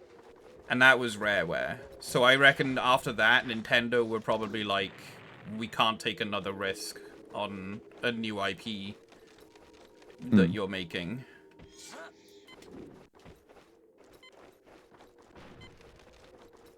I know very little about Jet Force Gemini. I only played through it yeah? as an adult, yeah. I got a copy as an adult, and that was like my first time playing it, and I was like, it's okay, you know. But I probably would have loved it as a kid. It's just weirdly... It's not like massively complex, but it is a little complex. Where it's like, as you play as these three characters that are essentially like being chased down by like these bug aliens, basically. And you have to make your way through these levels and unlock characters. And then you fight a final boss, and then you have to like go back and collect all the ship parts, and then like fight it again, type thing. It's a cool game, and it had some unique stuff, but it was also N64 shooting game, so it was fucking horrible to control. Yeah, yeah. Yeah, that is it, Zwoosh. 90% of the criticisms can be boiled down to it just not being a Starfox thing. Most of the other criticisms, I believe, are just the fact that this game kind of becomes very weird towards the end, which is mostly affected by the transition over to Microsoft. And they were like, fuck, we need to get this game, like, done and out the door, because we need to go to our new corporate overlords. Hi, Colton.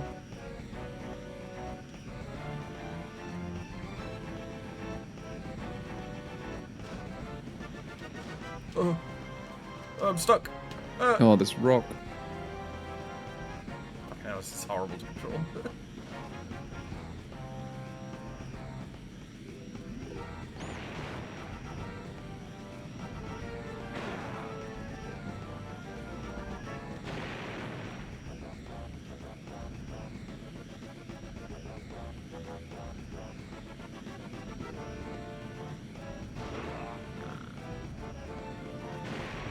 It's so annoying. Because there's almost nothing you can do to avoid those bombs.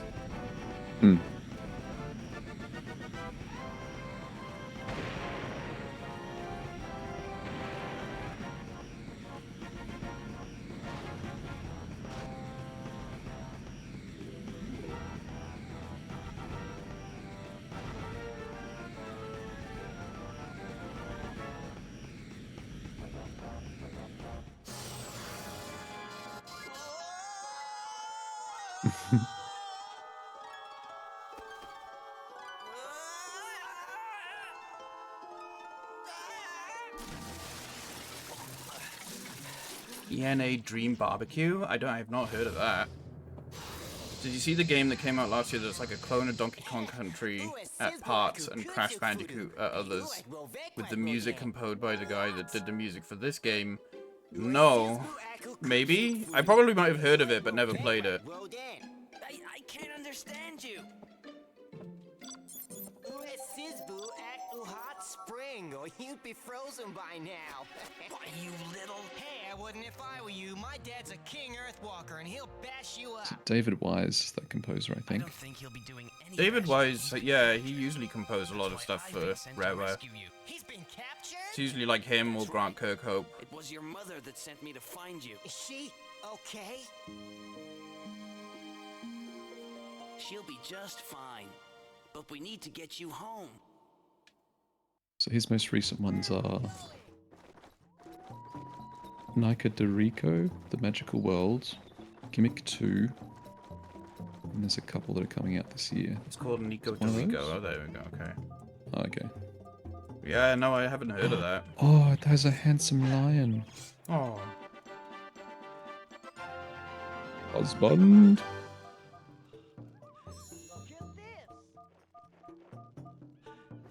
Yeah, it does look aggressively furry.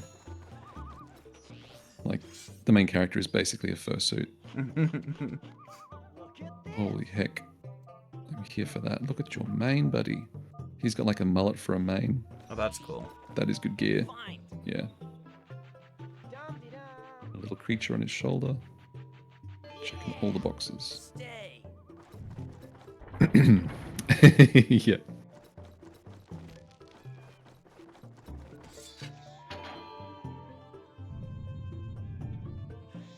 Alright, let's see if Tricky There's walks again. DreamWorks drawer as well. No, he didn't.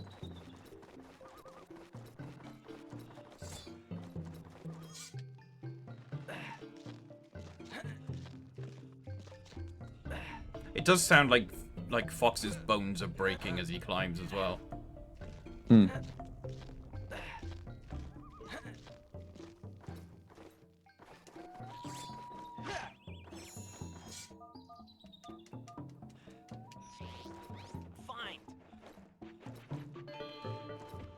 His first chapter, it's free to play, it has a supporter edition for $10. It's inspired by 90s computer graphics and games.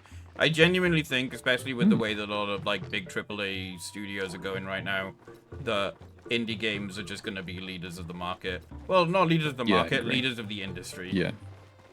They're going to be the things that actually push us forward culturally, for sure. Yeah, because everything's become very it's homogenous. become so unsustainable for games now. And the kind of stuff that you can make as an indie developer now is just like, it's crazy, you know? It is truly amazing. Like it's funny how the landscape changes. I was thinking, like, funnily enough, just comparing that to fursuits, because I've been wanting to make a fursuit for a while, and so it's similar to Blender actually as well. Like, I remember when I first tried to use Blender, the UI was really difficult. The user experience was really unintuitive, and it meant that every time that I tried to learn something, I had to like train a new set of muscle memory because nothing worked the way that you expected it to. But then the interface got updated, the UI got updated, and now it follows much more intuitive routes. And so when I came back to it later on, I could suddenly learn how to do things in the past I really struggled to learn. And the same is true of fursuiting, where like I printed out a fursuit head base yesterday on the printer at home, and now it's just like ready to like texture. Whereas a few years ago I gave it a crack with a foam head base, making like a bucket head, and it took like weeks to sort of figure out like, okay, what's the morphology going to be, all that sort of stuff. It's like so many steps involved.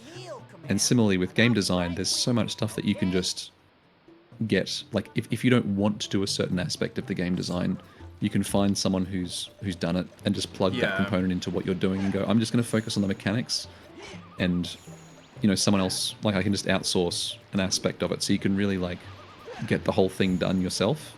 Yeah. And that results in so much what's the term?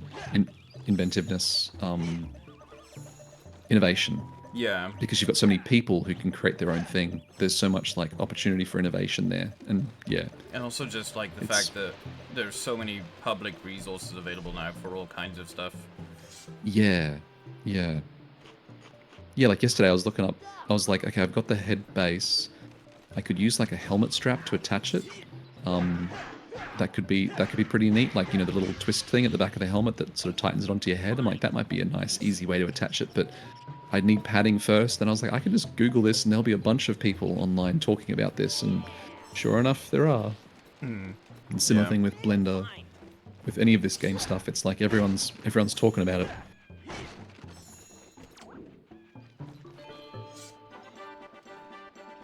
Yeah, I am going to be trying to raise money for the Switch too, but even then it's going to be a thing of like, I've still got to prioritize other stuff. It's like a kind of, if I'm able to, that would be great type thing. We have not been affected as much in the UK, except for the cost of the games. Like, the console itself, I kind of expected that price for the UK, but I was a little bit surprised to see that the games were going up in price. I'm just gonna look up what they are in Australia. Okay, so funny thing, Mario Kart Worlds in dollar values cost the same as what I remember Donkey Kong Country 3 cost for the Super Nintendo. Like, exact same dollar amount. Like, that's before inflation. Games got really cheap for a while. So, like, it is crazy how expensive they are now, but also, like, I remember, like, really wanting Donkey Kong Country 3, and it was $120. And that was... I'm going to show my age, how freaking old, how long ago was that? It was like pre-2000. That's how long ago it was. It's like over 20 years of inflation ago. It cost that much. Like, that's a crazy amount of money. Yeah. No, that's the thing, though, Colton. That's why I wasn't surprised that the price of the Switch was what it was for us in the UK, because I was just like, yeah, like, you know, prices are going up everywhere. It's going to be... Yeah. The prices are going to go up. I just feel bad for places like America, Canada, Mexico, you know, that are affected by things like the tariff trades, because of bullshit, you know. Not every country is affected by it, because we're, you know, for example, like Europe to Japan, we can just get it direct, you know.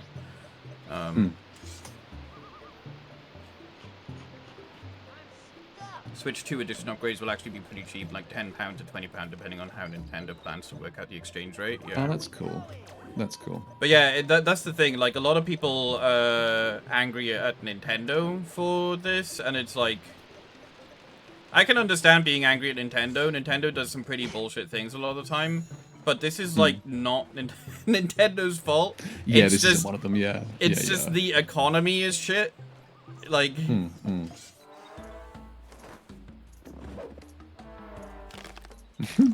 There are a lot of things. Cut. He snatches it out of his hands, and there's just like a split second where Fox just like looks down at his empty hands with like a, seriously, what the fuck, did you just snatch that from me? Yeah. There are a lot of things to blame Nintendo for, but this isn't one of them. I don't think, anyway. Yeah.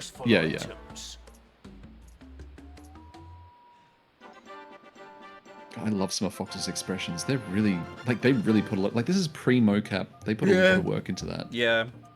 The way his eyes just, like, widen slightly, or his glance just, like, changes to... Very well done. Yeah, see that? Yeah. Just, like, glances down at his hands. They cut to it in the first take. Yeah, game crashed. Yep. Yeah. Yes, I know how to push a block. Are you sure? Show me then. Oh, I now see the reflection. Yeah. Fox's reflection is above the cube. It's faster to just... It's doing sidestep. Yeah. It's slow as fuck. Yeah. So that's a speedrun strat there.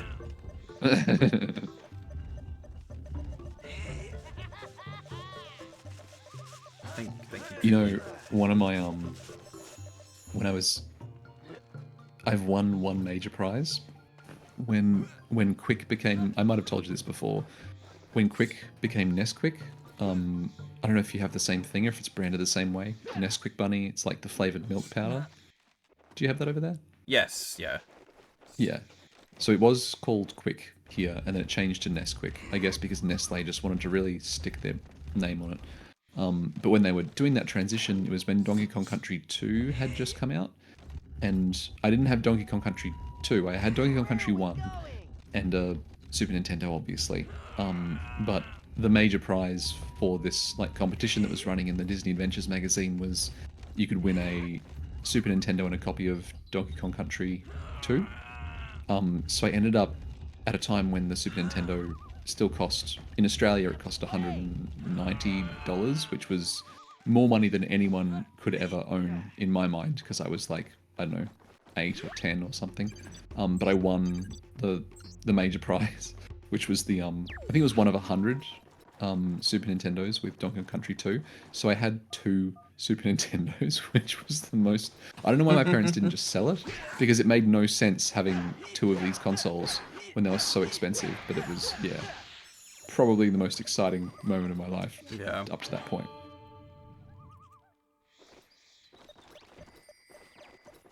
Yes, so Zeus works for Game Rant, yeah. They write articles on Game Rant. Oh, right, cool. Which, for the longest time, I used to read as Gamer Rant. But then I Gamer realized that Rant. there aren't 2 R's. Yeah. Similar to Benfordad. Yeah. The capitalization does help. Gamer Ant is Gamer now my Ant. persona.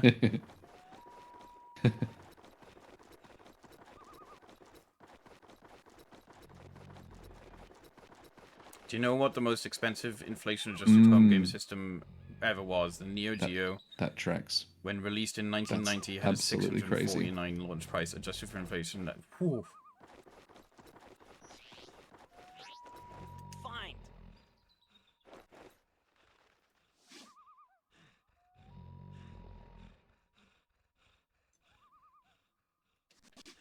I actually need... Tricky? Stay. I need you to actually do something tricky. Can you stop running into the wall, please?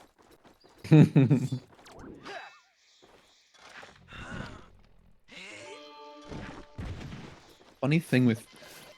I remember watching an interview with am I going to pronounce this correctly? Todd Roosendaal? It's Dutch. I don't know what the Dutch accent on the Roosendaal is, but he's the founder of Blender. And my background is in design, so I've done a little bit of UX design and UI design. And so Blender was always like a really frustrating thing for me, because when you opened it, you would use right-click to select. There was like a bunch of conventions that were just absolutely against what your muscle memory tells you is the way to do a thing. So you had to do everything manually. It's like breathing manually whenever you open the app. And I watched this interview with him just before they did the UI and UX overhaul. And the interviewer said, like, when they talked about, like, we're going to update the UX, the interviewer said, like, oh, so we could use left click to select. And he said, well, this is why we have the UX team that we'd contract for this sprint. We'd that they would tell us, what the convention is. And the interviewer was sort of pauses for him and is like, but yes, but left click is always select. And he's like, well, for you maybe. And it was just this really weird moment, because it's like, no, for everyone, forever. It's always left. Like this is, it's like, I don't know, it's like using the mouse to drive the keyboard input or something. The thing you're talking about makes no sense. But then I remembered, like, an earlier point in the interview, he mentioned, like, this guy has been around for so long. Like, he's 65 now, but he's been in the industry for so long. He was one of the founders, or he was the founder of Neo Geo as an animation studio in, like, the late 80s. And I thought, yeah, if he was founding a game studio in the late 80s, that means that he was around when the mouse was, like, literally made of, like, a horizontal and a vertical wheel that sits underneath the mouse, and as you move up and down, left and right, the wheels turn. Or he predates the mouse completely, so every mouse input for him would have been this, I guess before the iPhone, using a smartphone before the iPhone, like, you would have done stuff before the interface was solved. So for him, the interface doesn't need to be solved. He can use it even when the interface isn't solved. So it makes sense that when he uses Blender, he's like, yeah, left click, right click, whatever you need to select. Like, he's like that level of power user, and as a result, he's just terrible at deciding what the user experience should be. Like, really interesting, like, putting those pieces together.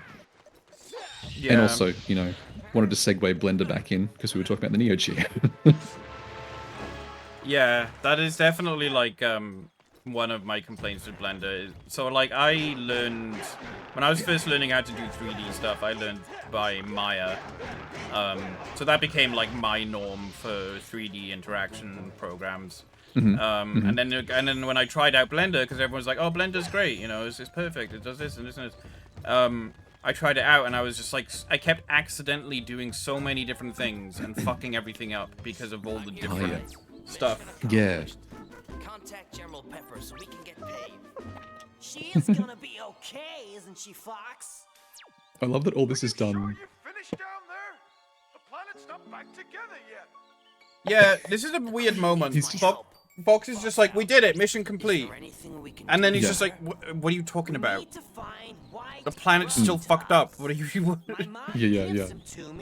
But the fact that all this is done under the guise of like being contractors, just it's a gig. Yeah.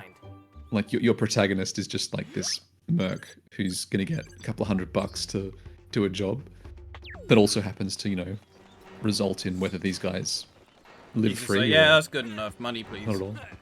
Yeah. You want me to save your mum? It's gonna cost extra.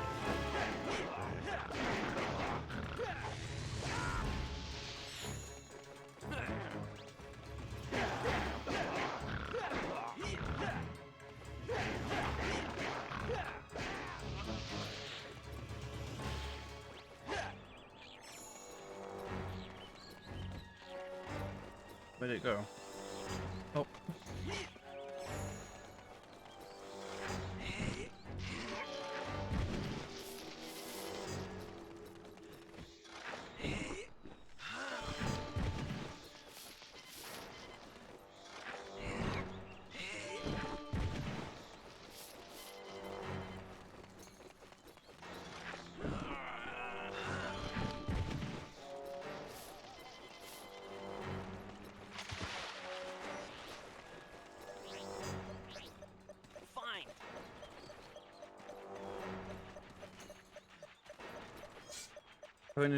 Denatonium benzoate, which is used in antifreeze paint and other solvents. Yeah, that's the thing. Like, everyone kept saying when the Switch came out, people would be like, "Oh, have you licked the cartridges yet?" And I'm like, "No." And they're like, "Oh, why not?" And I'm like, because I don't need to." Like, they put a deterrent on it. I think it's very cute. Exactly. I think that's very cute. It speaks to, like, you know how like chili is like a major part of cuisine. Yeah. And chili is a neurotoxin. Like, but when birds eat chilies, there's no heat effect. It's actually a neurotoxic effect that makes it feel like hot to us, because the animal evolved, or the plant evolved to be germinated by birds, which can move further away than from the base than the land-dwelling animals can. So it was developed specifically to stop us from eating it, but instead we've like cultivated into like a major part of cuisine, and seeing that bittering agent, which is explicitly designed to make it as unpleasant as possible for you to taste it, to say do not eat this. Yeah. We're like, oh, they put a thing in there. They put a thing in there that adds a dimension of flavor. That's interesting. Let's try it out. When are we gonna have Switch cartridges as part of our cuisine? Yeah. Yeah, no, it's just the fact that people used to like be surprised that I've never licked a Switch cartridge. You know, it's like what, you've never drank water? It's like Yeah. As opposed to like, you've never eaten shit? No, because I presume it tastes terrible. Yeah.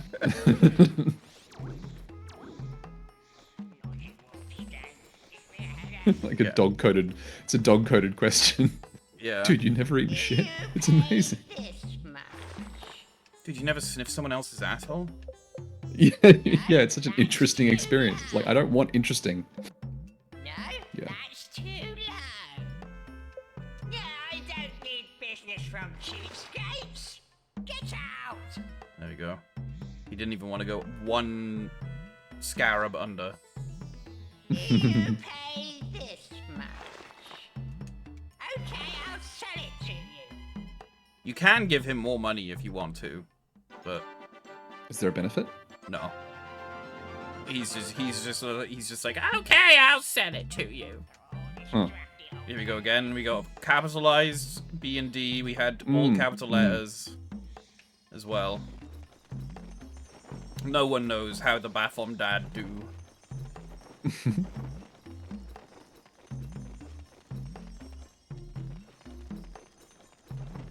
Oh yeah, secret wall here, by the way.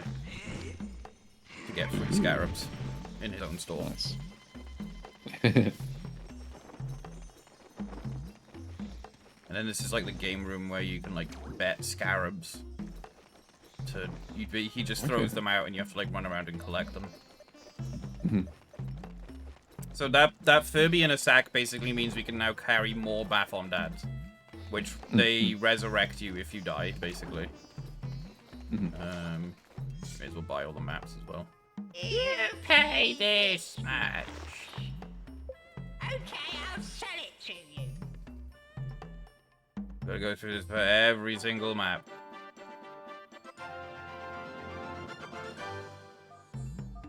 No, I'm moving to Cape Cloth.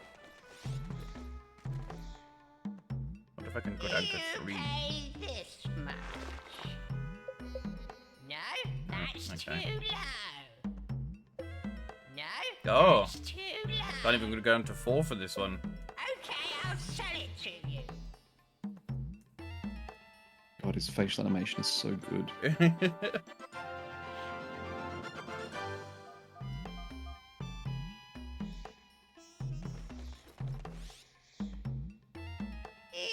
pay this much. Okay, It's a bit Gollum-like, the voice. Yeah. Like Andy Serkis's Gollum.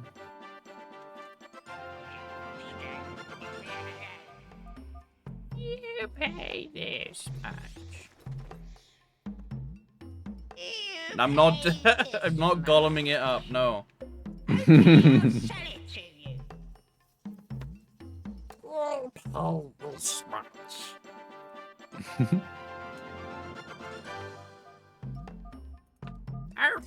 It's like Gollum's Gollum's grandmother.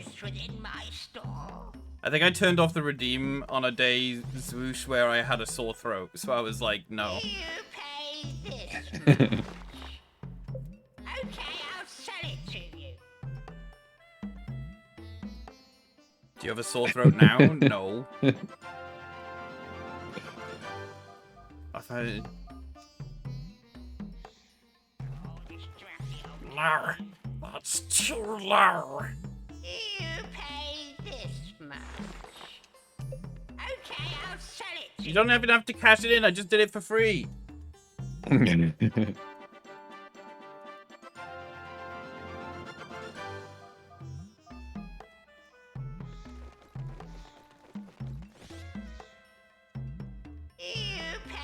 this much. Okay, I'll sell To be fair, anyone can do a Toad voice, you just have to scream.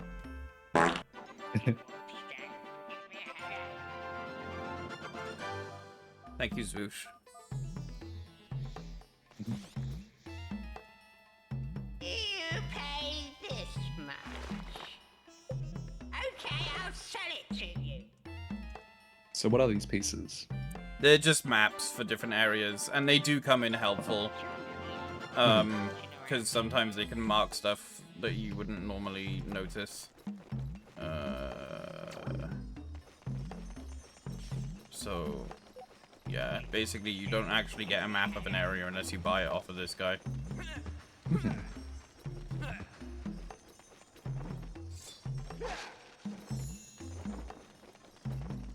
You pay Show me 20 scarabs, and I'll give you a cheat token.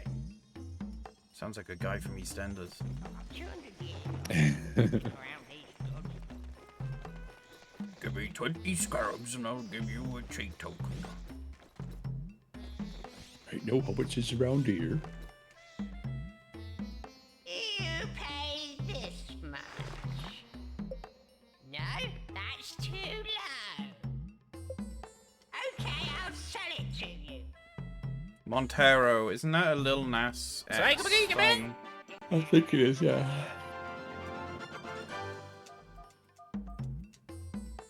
A bottle of water.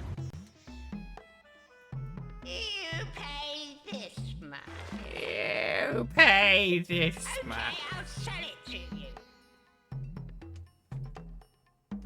No, I'm moving to Cape Cloth.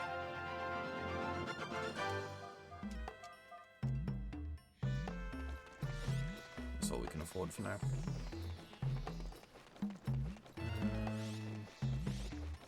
Oh no, we might be able to get this.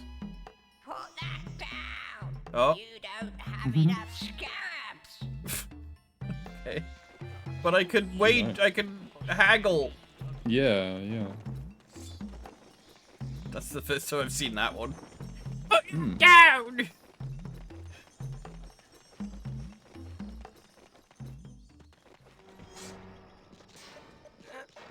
Hop. So there we go. We have a map now.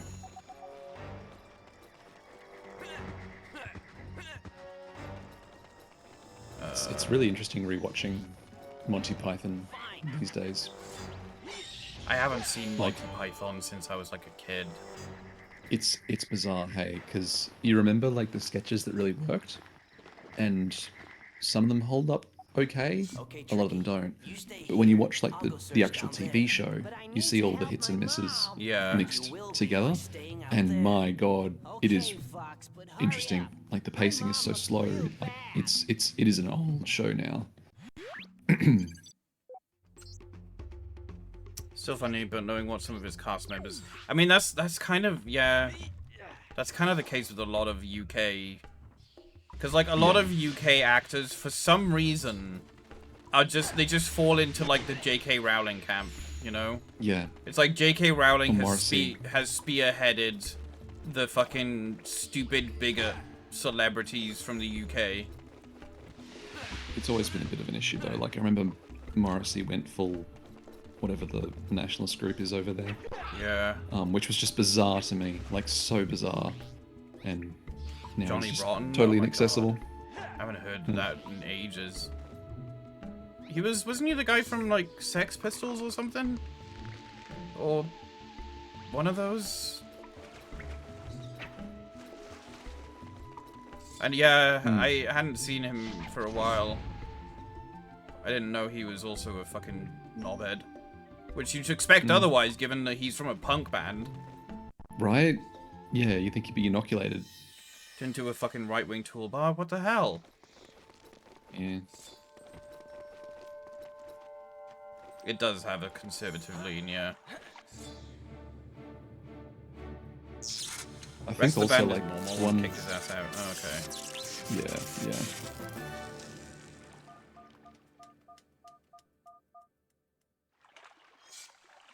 Sorry, what were you gonna say?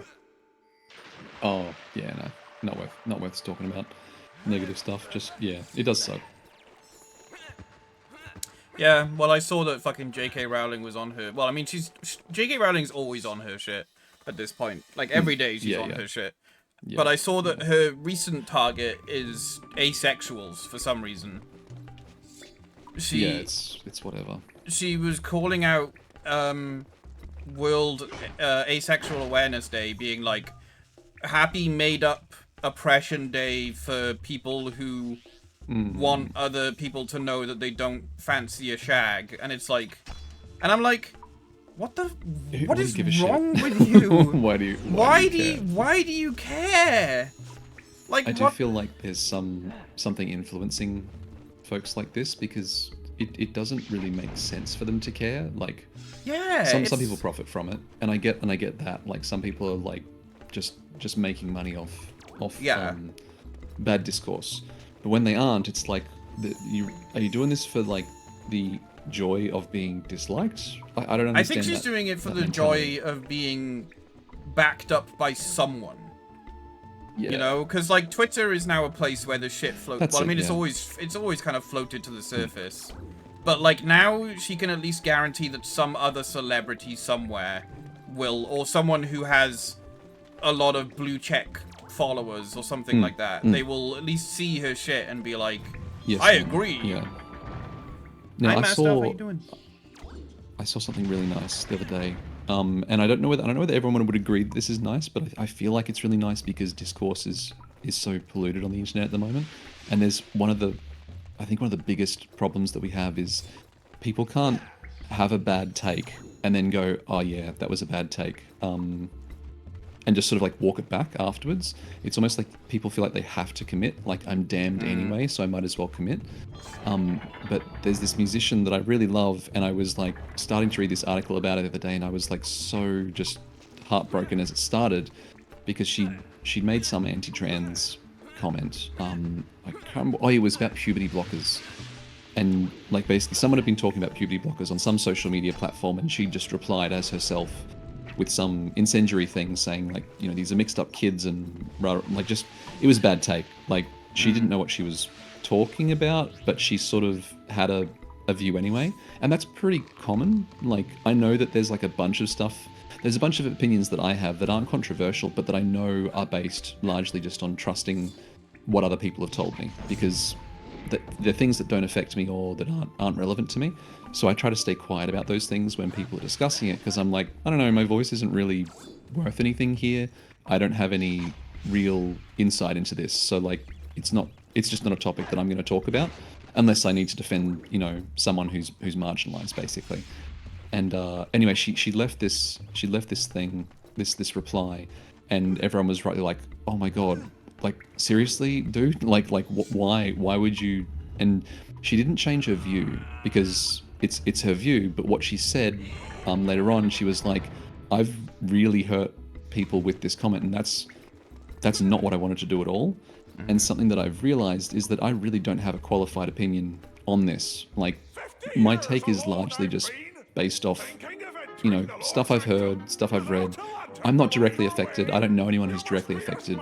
So for me to leave a comment like this that then people have to read and interpret and consider to be part of the zeitgeist, like that's kind of stupid. Like I really shouldn't be talking about this stuff. And I just, it's odd, because that's not the same as saying like I was wrong, you were right, and I need to be more supportive. What she was saying was effectively like, this way of talking is harming people, and I need to be more mindful of it and stop doing it. And I feel like that's much more sustainable, because people have to be able to have different points of view on things, and otherwise, how do you have? You can't have discourse without different views. But the issue is the way people talk about it, and you know, people feel like they have to speak up. And she's like, I don't need to. Especially with Twitter, because it's like now if someone says something like that, and it's clearly something that's like not correct or needs to be corrected, there is usually what usually I've noticed the pattern of behavior is people will call them out on their shit, you know, and be like, this is, you know, what's wrong with you, this is not correct, blah blah blah. And then they'll be like, oh hey, you know, I saw what you said and you're right and I apologize. But then people will then just be like, well, it shouldn't have happened in the first place. Yeah, I know, you know? Exactly. An apology won't do it now. Yeah. And I'm like, that's not helping really, either. It's super bad. Like, it's like we're now in the position where no one can make a mistake ever. Yeah. And I think back to like when I was a teenager and how shit the world was back then, and I was part of that shit world, and I'm so glad that I'm better than I was when I was a teenager, and the world's better than I was when I was a teenager. But when all of this stuff is like, I don't know, it's just, you need to feel supported in improving. You can't just be like told, well, yeah, you've improved, but you never should have been bad to begin with. Like, there has to be some celebration of growth, some reward, you know, for growing, as opposed to just, no, you're just permanently punished now. I mean, that's a simplification. I think most people get that, but the problem with the internet is that the loudest, most obnoxious voices always come through, and those tend to not be the most productive ones. And especially if you're a celebrity, you're exposed to that a lot. It kind of depends on the severity of the crime as well, you know? Yeah. Bunch of different things like how taxes should be divided up or where public funding should go, but when it comes to basic human rights like trans or gay rights, it's not exactly having an alternative viewpoint. No. But see, the thing is, it's a viewpoint that I think needs to change, but there's the question of like, how do you actually change a viewpoint? And to have, if someone has a different viewpoint, they believe that to be true. And if you dismiss it outright, then you don't have the opportunity to actually change that viewpoint. And if you sort of go that route, then you end up just sort of hardening those people against it. And I guess the issue with all this is like, it's super emotionally taxing. Like I think I saw it was something to do with like people of color in the US. I can't remember what the specific quote was, but I was like, holy shit, that resonates. Basically saying like, I'm not employed to teach you about why you shouldn't be shit to me. Like, it's not my job to do that. And I feel that like so acutely, because I remember being gay as a teenager in like a small town in Australia, and at the time I prided myself on being able to go into a pub and be straight acting and get to know people and befriend them, and then later on have it come out that I wasn't straight, and for them to be like, "Oh, I didn't even realize." Yeah, yeah. Like, I I never would have guessed. Yeah. But you're still really cool. And I was like, yeah. And I sort of viewed that as like almost being an ambassador for gay people, because like that's the way that you turn people around, is by like they have this ignorance that they're not aware of. You have to sort of like very gently guide them to understanding, because they won't go there if you try to pull them. But that's it's super taxing to do that, and no one should feel like they're obligated to do that, especially if they're part of some marginalized group. So it's this weird balancing act. But in any case, it's like if you don't like, there's a method to convince someone of a viewpoint, and part of that method of convincing is to actively listen to what the other person's saying, and then to make sure that you set the scene for them to actively listen to you when you reply. And that can't be done if you're combative, because they feel like they have to defend a position. Even if they end up agreeing with you, they're like, but I can't, because I have to defend my position. So you have to leave the path open for them to be like, yeah, shit, actually I was wrong. And the best way to do that is to say like, fuck yeah, dude, that's awesome, welcome back. Yeah, rather than I think a lot of this stuff starts off from a place of people who have never had to think about certain things before. They've never been in a position where they have to think about those certain things.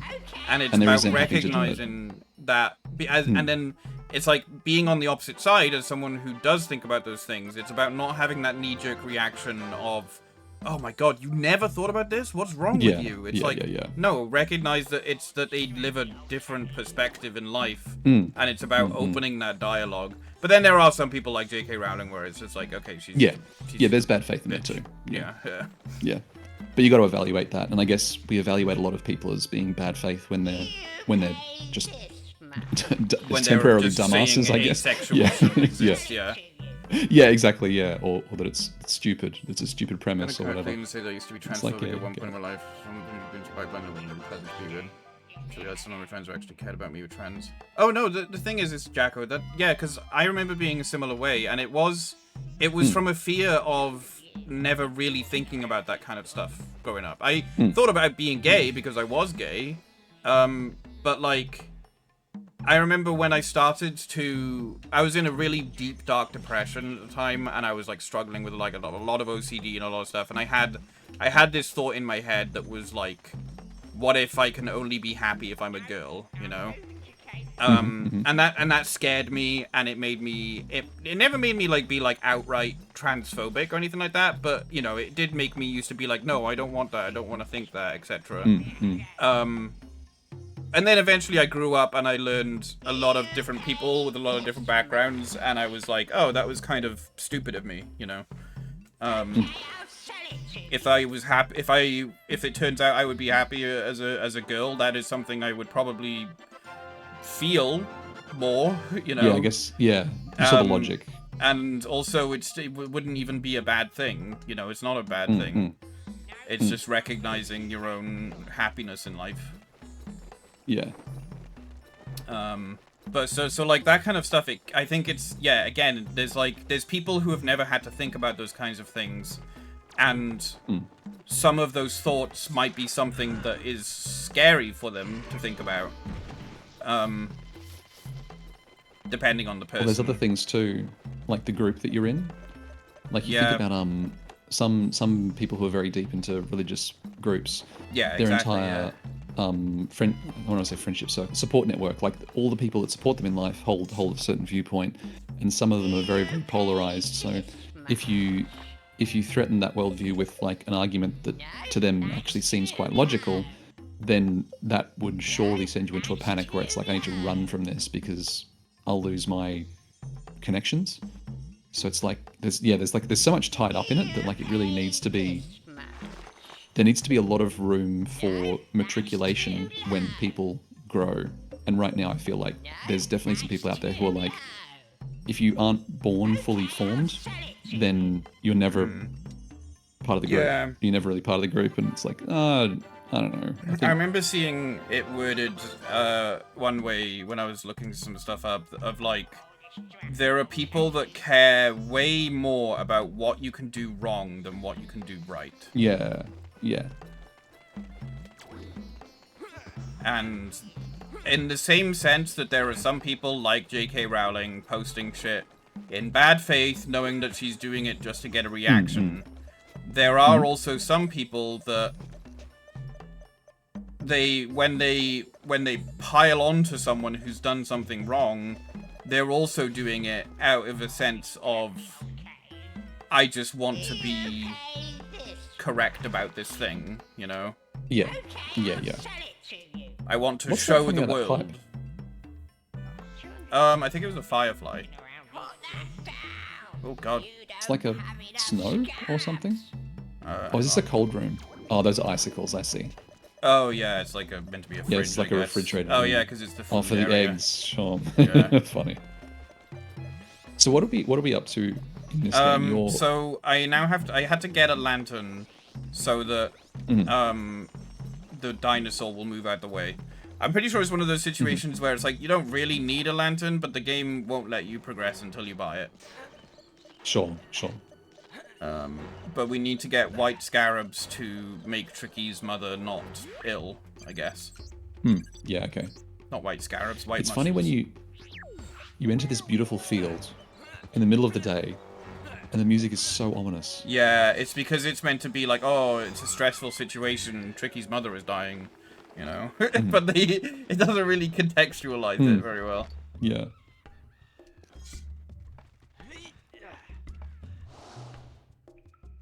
I love how they solved Trippy, just making him teleport. Yeah. So much better than figuring out how to make like a clunky fridge-shaped triceratops climb stairs or ladders. Ah, a lantern Hey. to light your way. Good. Yes, very good. Good, good, excellent. And I love that everyone here is English. Yeah. English. And he's now also going to get hurt because he just fell asleep right next to the spot. You dingus. Jerusalem is one of the biggest scourges of the world. In every form I've ever encountered it is about faith and celebration. It's about hate and exclusion and being better than everyone else. Yeah, that's definitely one thing I never understood about modern Christianity. Was just like, so someone was showing me these fucking crazy videos of like an American guy called something. What was his name? He's the evangelical. Yeah, he has like Not a the guy TV who gets TV yeah, and he show. gets cornered getting into a car. Maybe he's like a guy who's been in prison multiple times, and all of his like TV shows are just him trying to he's trying to spread fear in people of like an apocalypse coming so that they'll buy his like massive buckets of like apocalypse food. And it's just like it's just Jack Imp? No. I don't remember what his name was. Pretty sad though. Yeah, I it's think of the really people who are sad, doing and that, it's like, and it's just like this guy is literally preying on people's fears, you know. Yeah. But then, but dressing it up as if like it's some sort of big, good Christian thing. Yeah, exactly. And now, American. there's another point where like one of the guys, he's like interviewing a guy with his kid, and the kid. That's what I was thinking of, Swoosh. Yeah. Sorry, the go on. kid is like clearly young, like clearly hasn't like going through like his first set of teeth and all that, and you know he struggles to pronounce certain words, and the dad literally starts making fun of him while he's like sitting on his lap and just being like, Yeah. oh my god, you don't even know how to speak properly, what are these words you're saying? Emotionally, and I'm like, what emotionally the stunted dudes. fuck Yeah. is wrong with, and I'm just like, I feel Yeah, so totally. bad for these kids that Yeah. are growing up Yeah. like with these crazy people brainwashing them. All people who were never raised themselves. Like, they still have the Yeah. emotional intelligence of little kids. Like, he's littler, so I'll make fun of him, because if they're littler than me, they're weaker than me. Yeah. Even though it's your kid. It's just like, Yeah. dude, someone needs to talk to this man. Yeah, it's Kenneth Copeland's the guy who I was thinking of. He does look like a demon, and he acts like a demon. And it's yeah, it's very surreal seeing him. No, it was... I don't remember.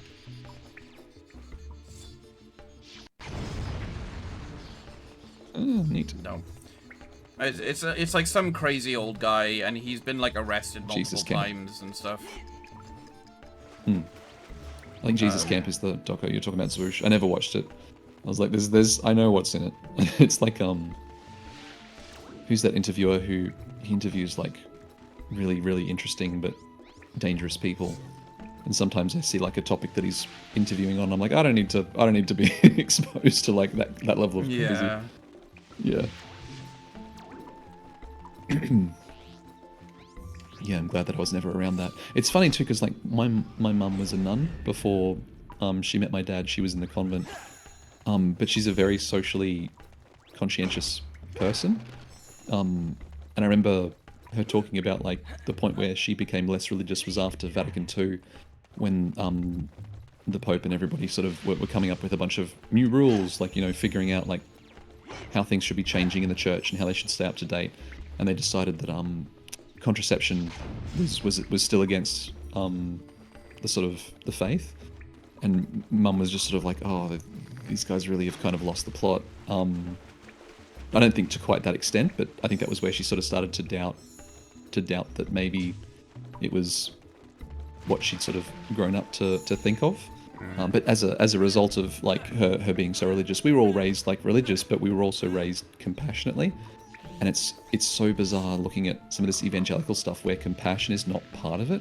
Like they keep talking about Jesus and his main teaching is just stop being dicks to each other. Just be nice. Like be nice to people is like the absolute distillation of like what that part of the Bible is all about.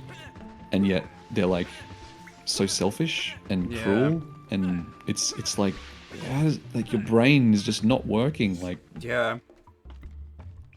strange.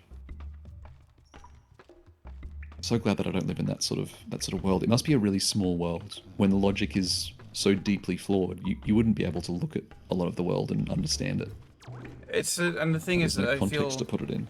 I feel so bad for like the kids who are growing up with that, because anyone that is going to try and actually help them is going to be met with their parents just being like, don't listen to them, they're a sinner. Yeah, you got to wait until you get out. And it's like you cannot be persuaded by those who are in with the devil. And it's like they literally are able to they were able to swipe away any sort of goodwill, like true goodwill, with just their crazy brain rot. And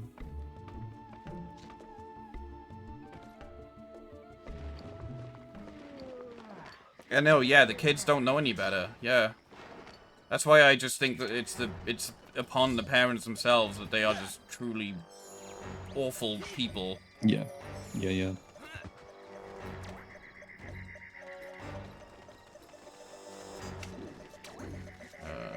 So that beeping noise and the arrow. Yes. I missed what that's pointing you towards. That is it just your next objective? Cells. Ah, gotcha.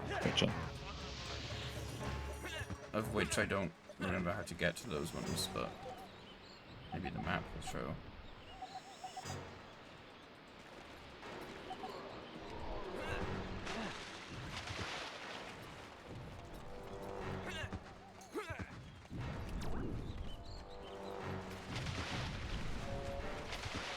I thought it'd be this way, but no.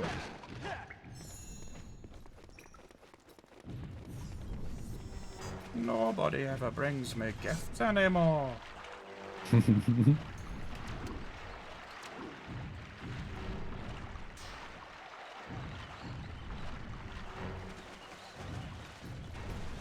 Well, the thing is, like, I remember growing up believing in God as well. Because we used to have to, like, sing prayers and stuff at, like, school assembly. Oh, yeah. Every Friday night, the only thing to do in the village was to go to the church to hang out with friends who were part of, like, the singing group and stuff. Yeah, it's a big part of community. Yeah. And also because I was a very, very, very, very anxious child. And so upon learning of death and religion... Oh, yeah. You know, I was like, oh... Good to have a solution to that. Yeah, that's my solution to my anxiety about death. I'll just believe in God.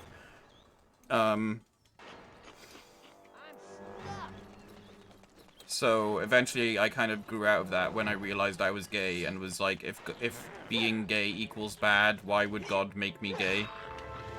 Mm-mm. And also just from seeing all of the evil things that some Christian people do. Well, and also, like, given that the rationale for thinking gay people is bad is, like, this microscopic flawed part of, like, logically flawed part of the Bible. Yeah. Like, that is in itself, like, linguistically contentious, given that so much identity is derived from that, for this group, like, how much of the other dogma is also based in flawed logic.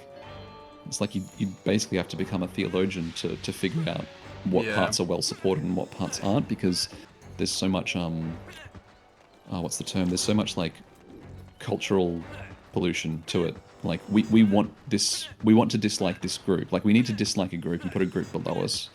So it'll be this group. And then, you know, like I guess like transferring that from gay people to now trans people. Like trans people are the new big bad because the gay liberation movement has come a long way, and now we need to do the same thing with the trans movement. It's like there's always another group to just kind of arbitrarily shit on, and it's like, well, if it's just arbitrary, if you can just make it up, and you're making it up for social reasons, then God, how much of it even is true? Like, is there any basis to any of it? It's like, well, not really. But, yeah. Bunch of pirates who have always wanted to rule Dinosaur Planet. We have always been able to stop his attacks, but this time he somehow becomes stronger and defeated our army at the Krazoa Palace. Right, a bad guy. But how did the planet get in such a mess? Within the Krazoa Palace, he broke the seals of the Force Point temples. I'm listening. This planet is rich with a magical force. A force so strong that it is continually pushing our world apart. To stop this, 4 spellstones were placed inside the Force Point temples. Okay, that's a bit weird, but I understand. With the seals broken, Scales entered the temples and removed the spellstones. With nothing to hold back the magic force, the planet was torn apart. It seems kind of shit that your planet is just like bound to fall apart if these magic temples don't exist. Like, is that a thing where like was the planet born with these temples? You know. You might be going deeper into the lore than the writers of the game. Yeah. For only a dinosaur of noble birth can breathe life into the spellstone. Oh. What? Fucking McCarthyism, fantastic. No, is it McCarthyism? No, it's not McCarthyism. What's that called? There's a religion. Oh. J.K. Rowling's all about it. You're born good or you're born bad. Oh yeah. Pure blood bullshit. Yeah. But like the only way to save it is if this specific child, not a low-born child, but a high-born child, reaches their destiny. Our spies have indicated that Scales was last seen in Dark Ice Mines. I know the gatekeeper, Garundate, a silly fellow, but he can guide you to the Spellstone. Go back to the Snowhorn Wastes and find him. Got it. And Fox, I think you'll need this. The Sharpclaws dropped it when they attacked me. Maybe it'll come in use somewhere. Okay, enough already. Can I just get on with it?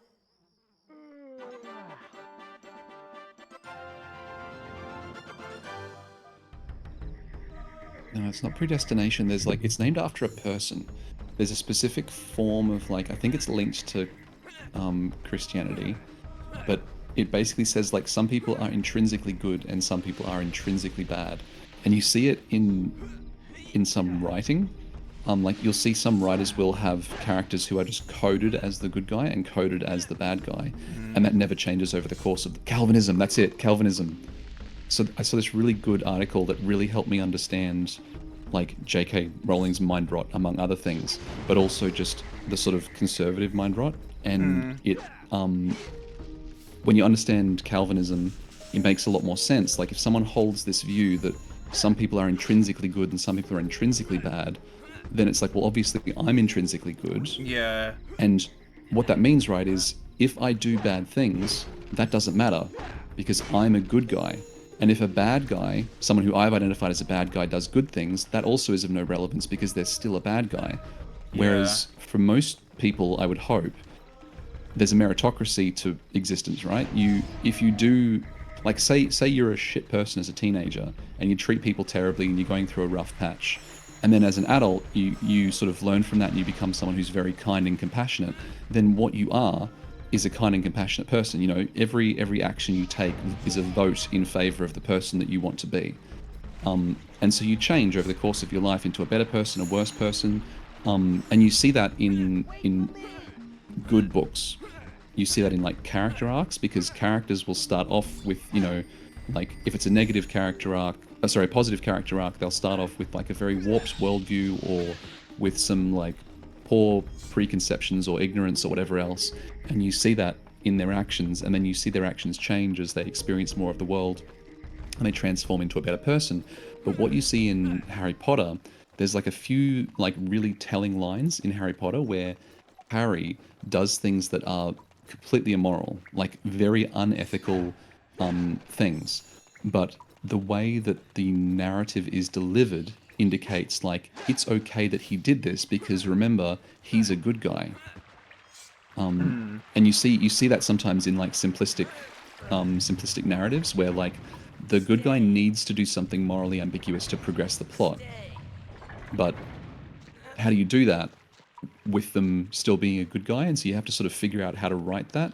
And if you're a lazy writer, or if you're J.K. Rowling, J.K. Rowling, you just don't have a good mind for understanding what meritocracy is.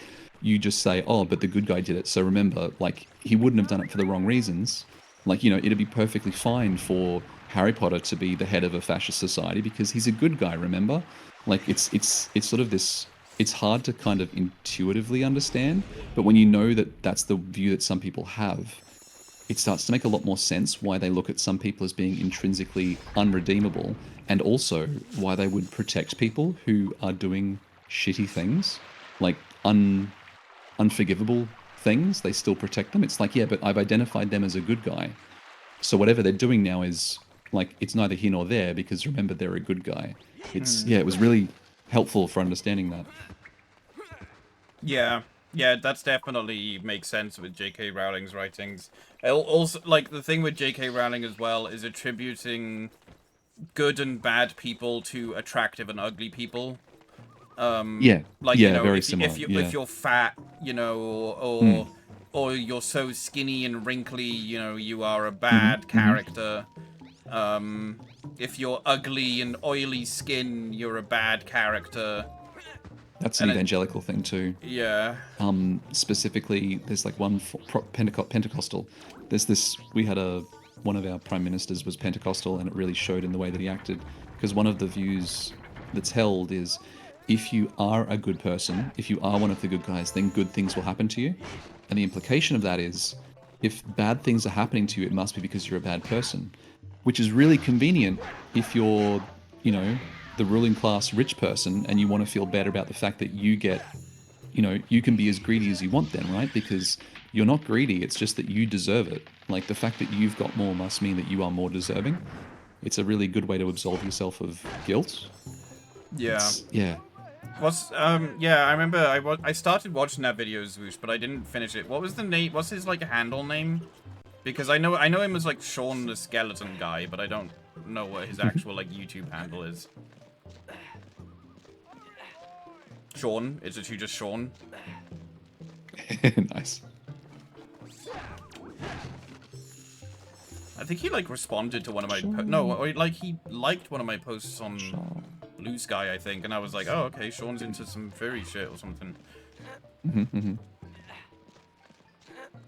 Is Sean the kid that the guy calls out for in Devil May Cry? Sean! Yeah. And Jason Every time as I well. read Sean, I read it being yelled. Oh yeah, Jason's the one I remember. Yeah. Jason.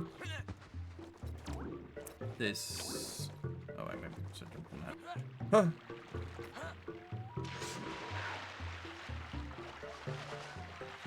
Oh, I'm not allowed to climb on that. Neat. Okay. Also, Fox gets cold, even with all of his clothes on. Yeah. Crystal's just magic, I guess. Throw me 20 scarabs, and I'll Love how he give climbs you up on a top of this cheap thing. token. I know, it's really dangerous. Rawr.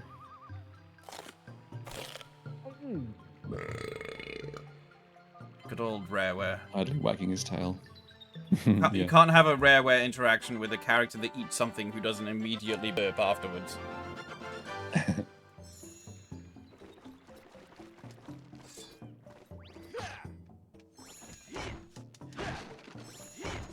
Thank you, Giganta. You missed a few. And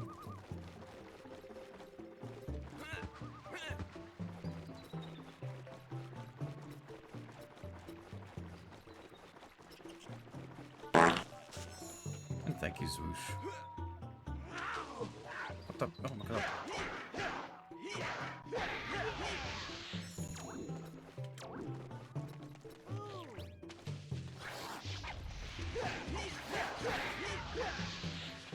Do you know where Rare was founded, Beef? Twycross.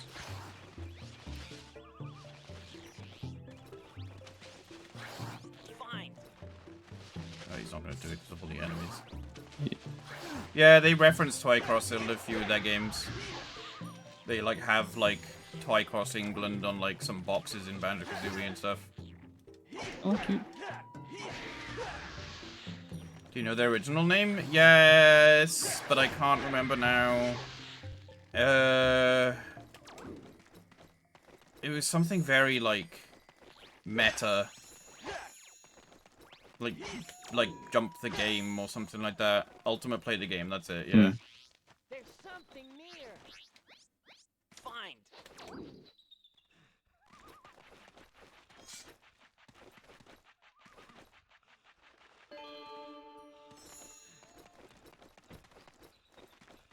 Did one school for each continent, the UK one. Yeah, there's like a South African one as well. It's, yeah, no, her world building is very shit.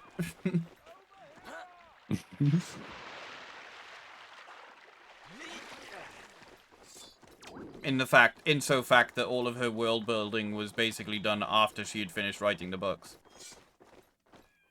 Yeah. I think people don't talk enough about how bad a writer she actually is. Yeah, I remember... Like, there is some great kids fiction, and she's not really that up there. It's just that everyone latched onto it, and yeah. Like, Animorphs was a fucking awesome series, and you got a crappy TV show and nothing else. And yeah. I remember Applegate kind is of a realizing... lovely woman. Like, when I went back to read the books as an adult, I remember kind of realizing that the writing was bad whenever a character is yelling, she just writes in all caps. Nice. And I remember, like, as a kid, I loved that because I was like, oh, this page is going to be really short because it's written in all caps. It's easy to read for my weird brain. The Sharp Claw have imprisoned me in this infernal cave. If you can bring me frost weeds, I'll be strong enough to get myself out. Perhaps the young prince can help you. Hurry, boy. Hurry, boy. Okay, so it is weird that they call him boy, right?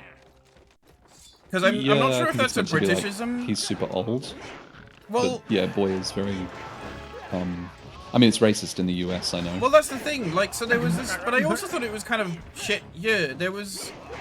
When I used to work in the cafe, there was this one time where, like, an old lady was, like, buying a drink or something, and I can't remember exactly what the sentence was, but she, like, gave me directions, and then she called me boy at the end of her sentence, and I was like... And I remember just kind of being like, excuse me? You know, like... Yeah. Why are you calling me that? It's very, what's the term? Like, it's not condescending, but it's like... Oh, it's like you are the treating me help. like a wage worker, yeah. Yeah, exactly, yeah.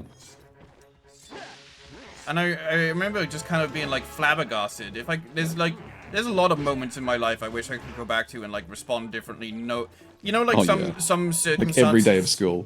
Yeah, yeah. You know, like some circumstances you just kind of like you find yourself so like in the moment you don't really think about what to say. Absolutely. Like, that's one of absolutely. those moments where I was just like, what? That I wish I could go back and just be like, excuse me, ma'am? Yeah. Especially if you're wearing a name badge. You'd be Yeah. like, my name isn't Boy. It definitely, it Would you did like feel to try that classist, again? yeah. This is my friend Yeah. Fox McCloud. My mother sent us to find you. Oh wow, he's tied it up, isn't he?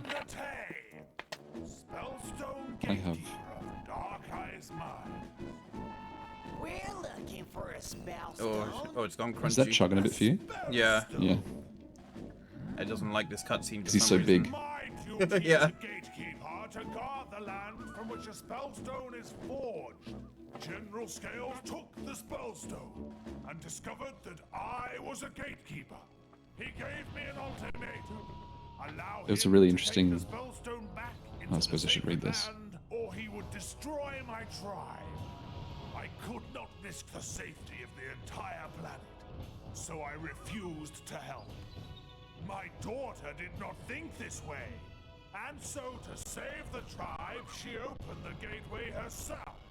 Scales did not destroy my tribe. He enslaved them instead. My daughter dishonored me.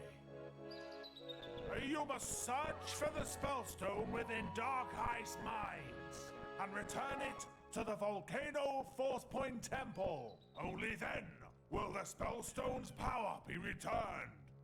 I will open the gateway.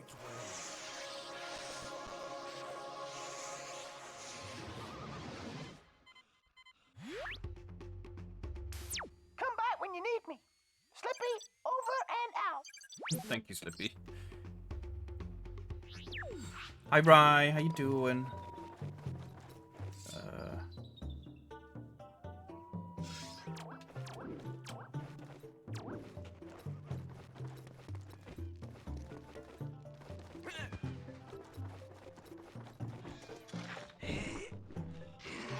Yeah, that's the thing. There's barely much reason for most of the Starfox characters to exist in this game.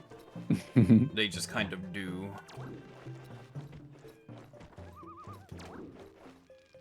Oh, there's a hole there. I see it. Fine. Tricky. Oh. Fine. It's funny. It's funny how, like, the word boy, it's like in the right context, like, good boy is like a melting... Oh, it yeah, will just completely it will completely unman you, basically, in like the most wonderful way. But because of that, it's almost like a protected term. It's like, no, you don't get to fucking call me boy. Yeah.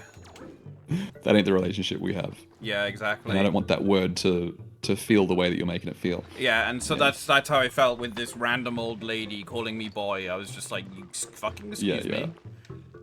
Yeah.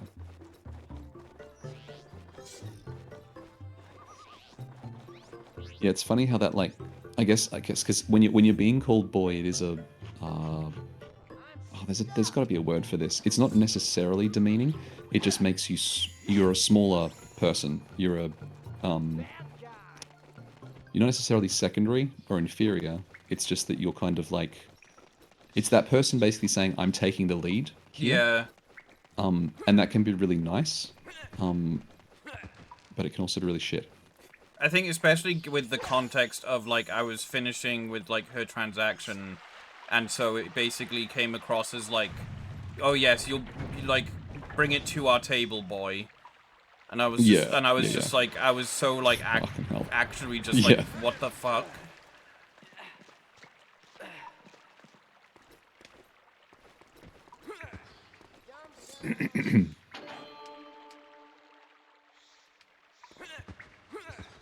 Yeah, basically exactly that, Jack.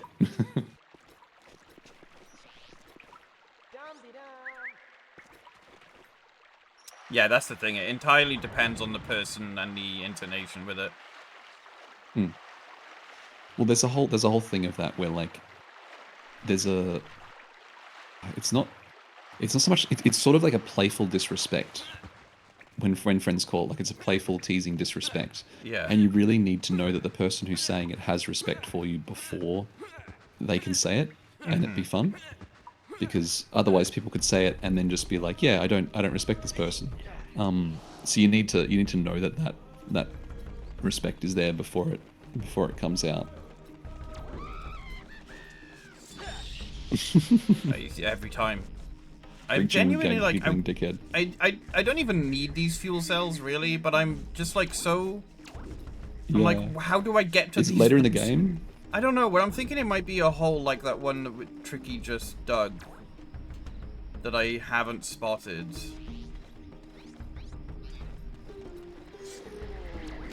Maybe down here. Ah, yes. I think being called things like hun and sugar and that sort of stuff, they are different. Even Well, when like I've got a friend who works a lot in customer service, and he'll use that a lot when speaking with people. And I the way he am does it is really weirded out by disarming. hun.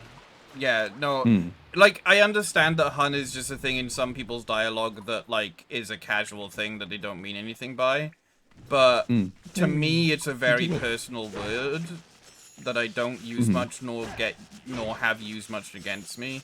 So when people call me hun, I am kind of like, But then I also try to realize it's just a different in like either culture or familiarity, stuff like that. It doesn't have the context same and tone. like it's at least a positive term. If someone calls me hun, I can at least recognize it's a positive term. Whereas being called boy is just like,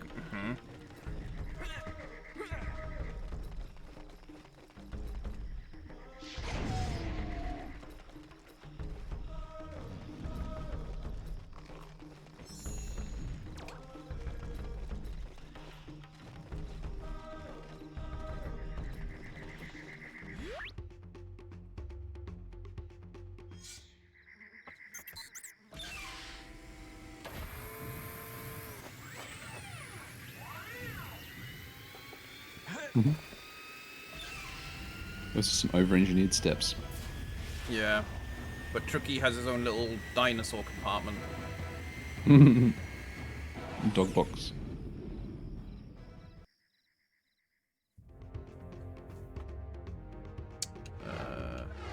I would love Colton if they had if their voice was breaking when they were saying that. How are you doing, young man?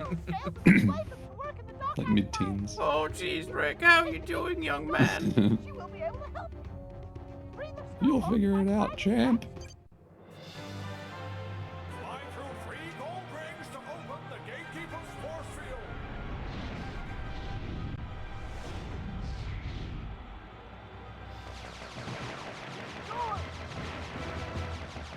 field. It really does Thanks for the baffle hot me. tip. It just baffles me when it's like, oh, let's just make this asteroid fly back and forth. That's good enough for a Starfox game, right? Yeah.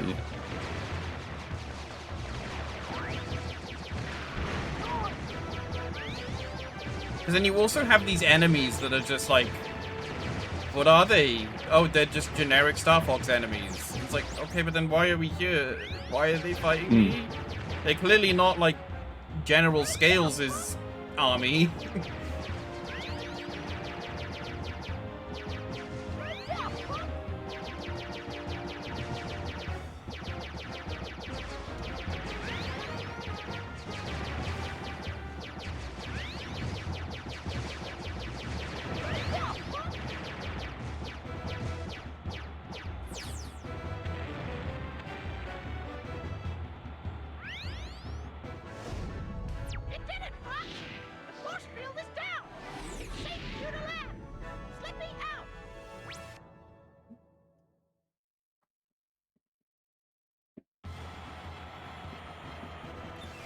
So this is basically the first dungeon of the game.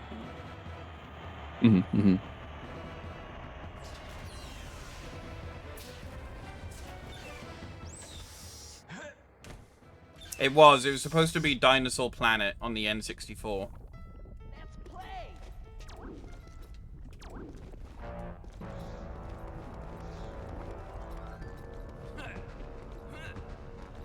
But I think I will have to leave it there for tonight. Because big EP is approaching. Fair. And I think that's a good stopping point. Yeah, it's a good session, 3.5 hours. Yeah. Let me close these. And go over here. Yeah, it is kind of sad. So it's like you have Crystal, this new character you're introduced to, and she literally then just does nothing. Mm. And Yeah, she's there for one mission. she's literally on like the cover of the game. She's like standing back to back with Fox. Exactly. Yeah. Yeah. Okay. But yeah, there you go. That was your first taste of Starfox Adventures. I love it. It's definitely nostalgic for me. Needs more types of dinos, but I'm guessing more get revealed as time goes on. I think so, yeah. So far we only have the Sharp Claw and the Thorn Tail, I think. And the Mammoths. That's basically it. Mammoths aren't dinosaurs, obviously, but, you know. It's like Protoceratops and Ankylosaur, I think, are the two. Ankylosaur. And whatever the kobolds are. Yeah. They're the Sharp Claw. Oh, right. General Scales. Okay, let's see.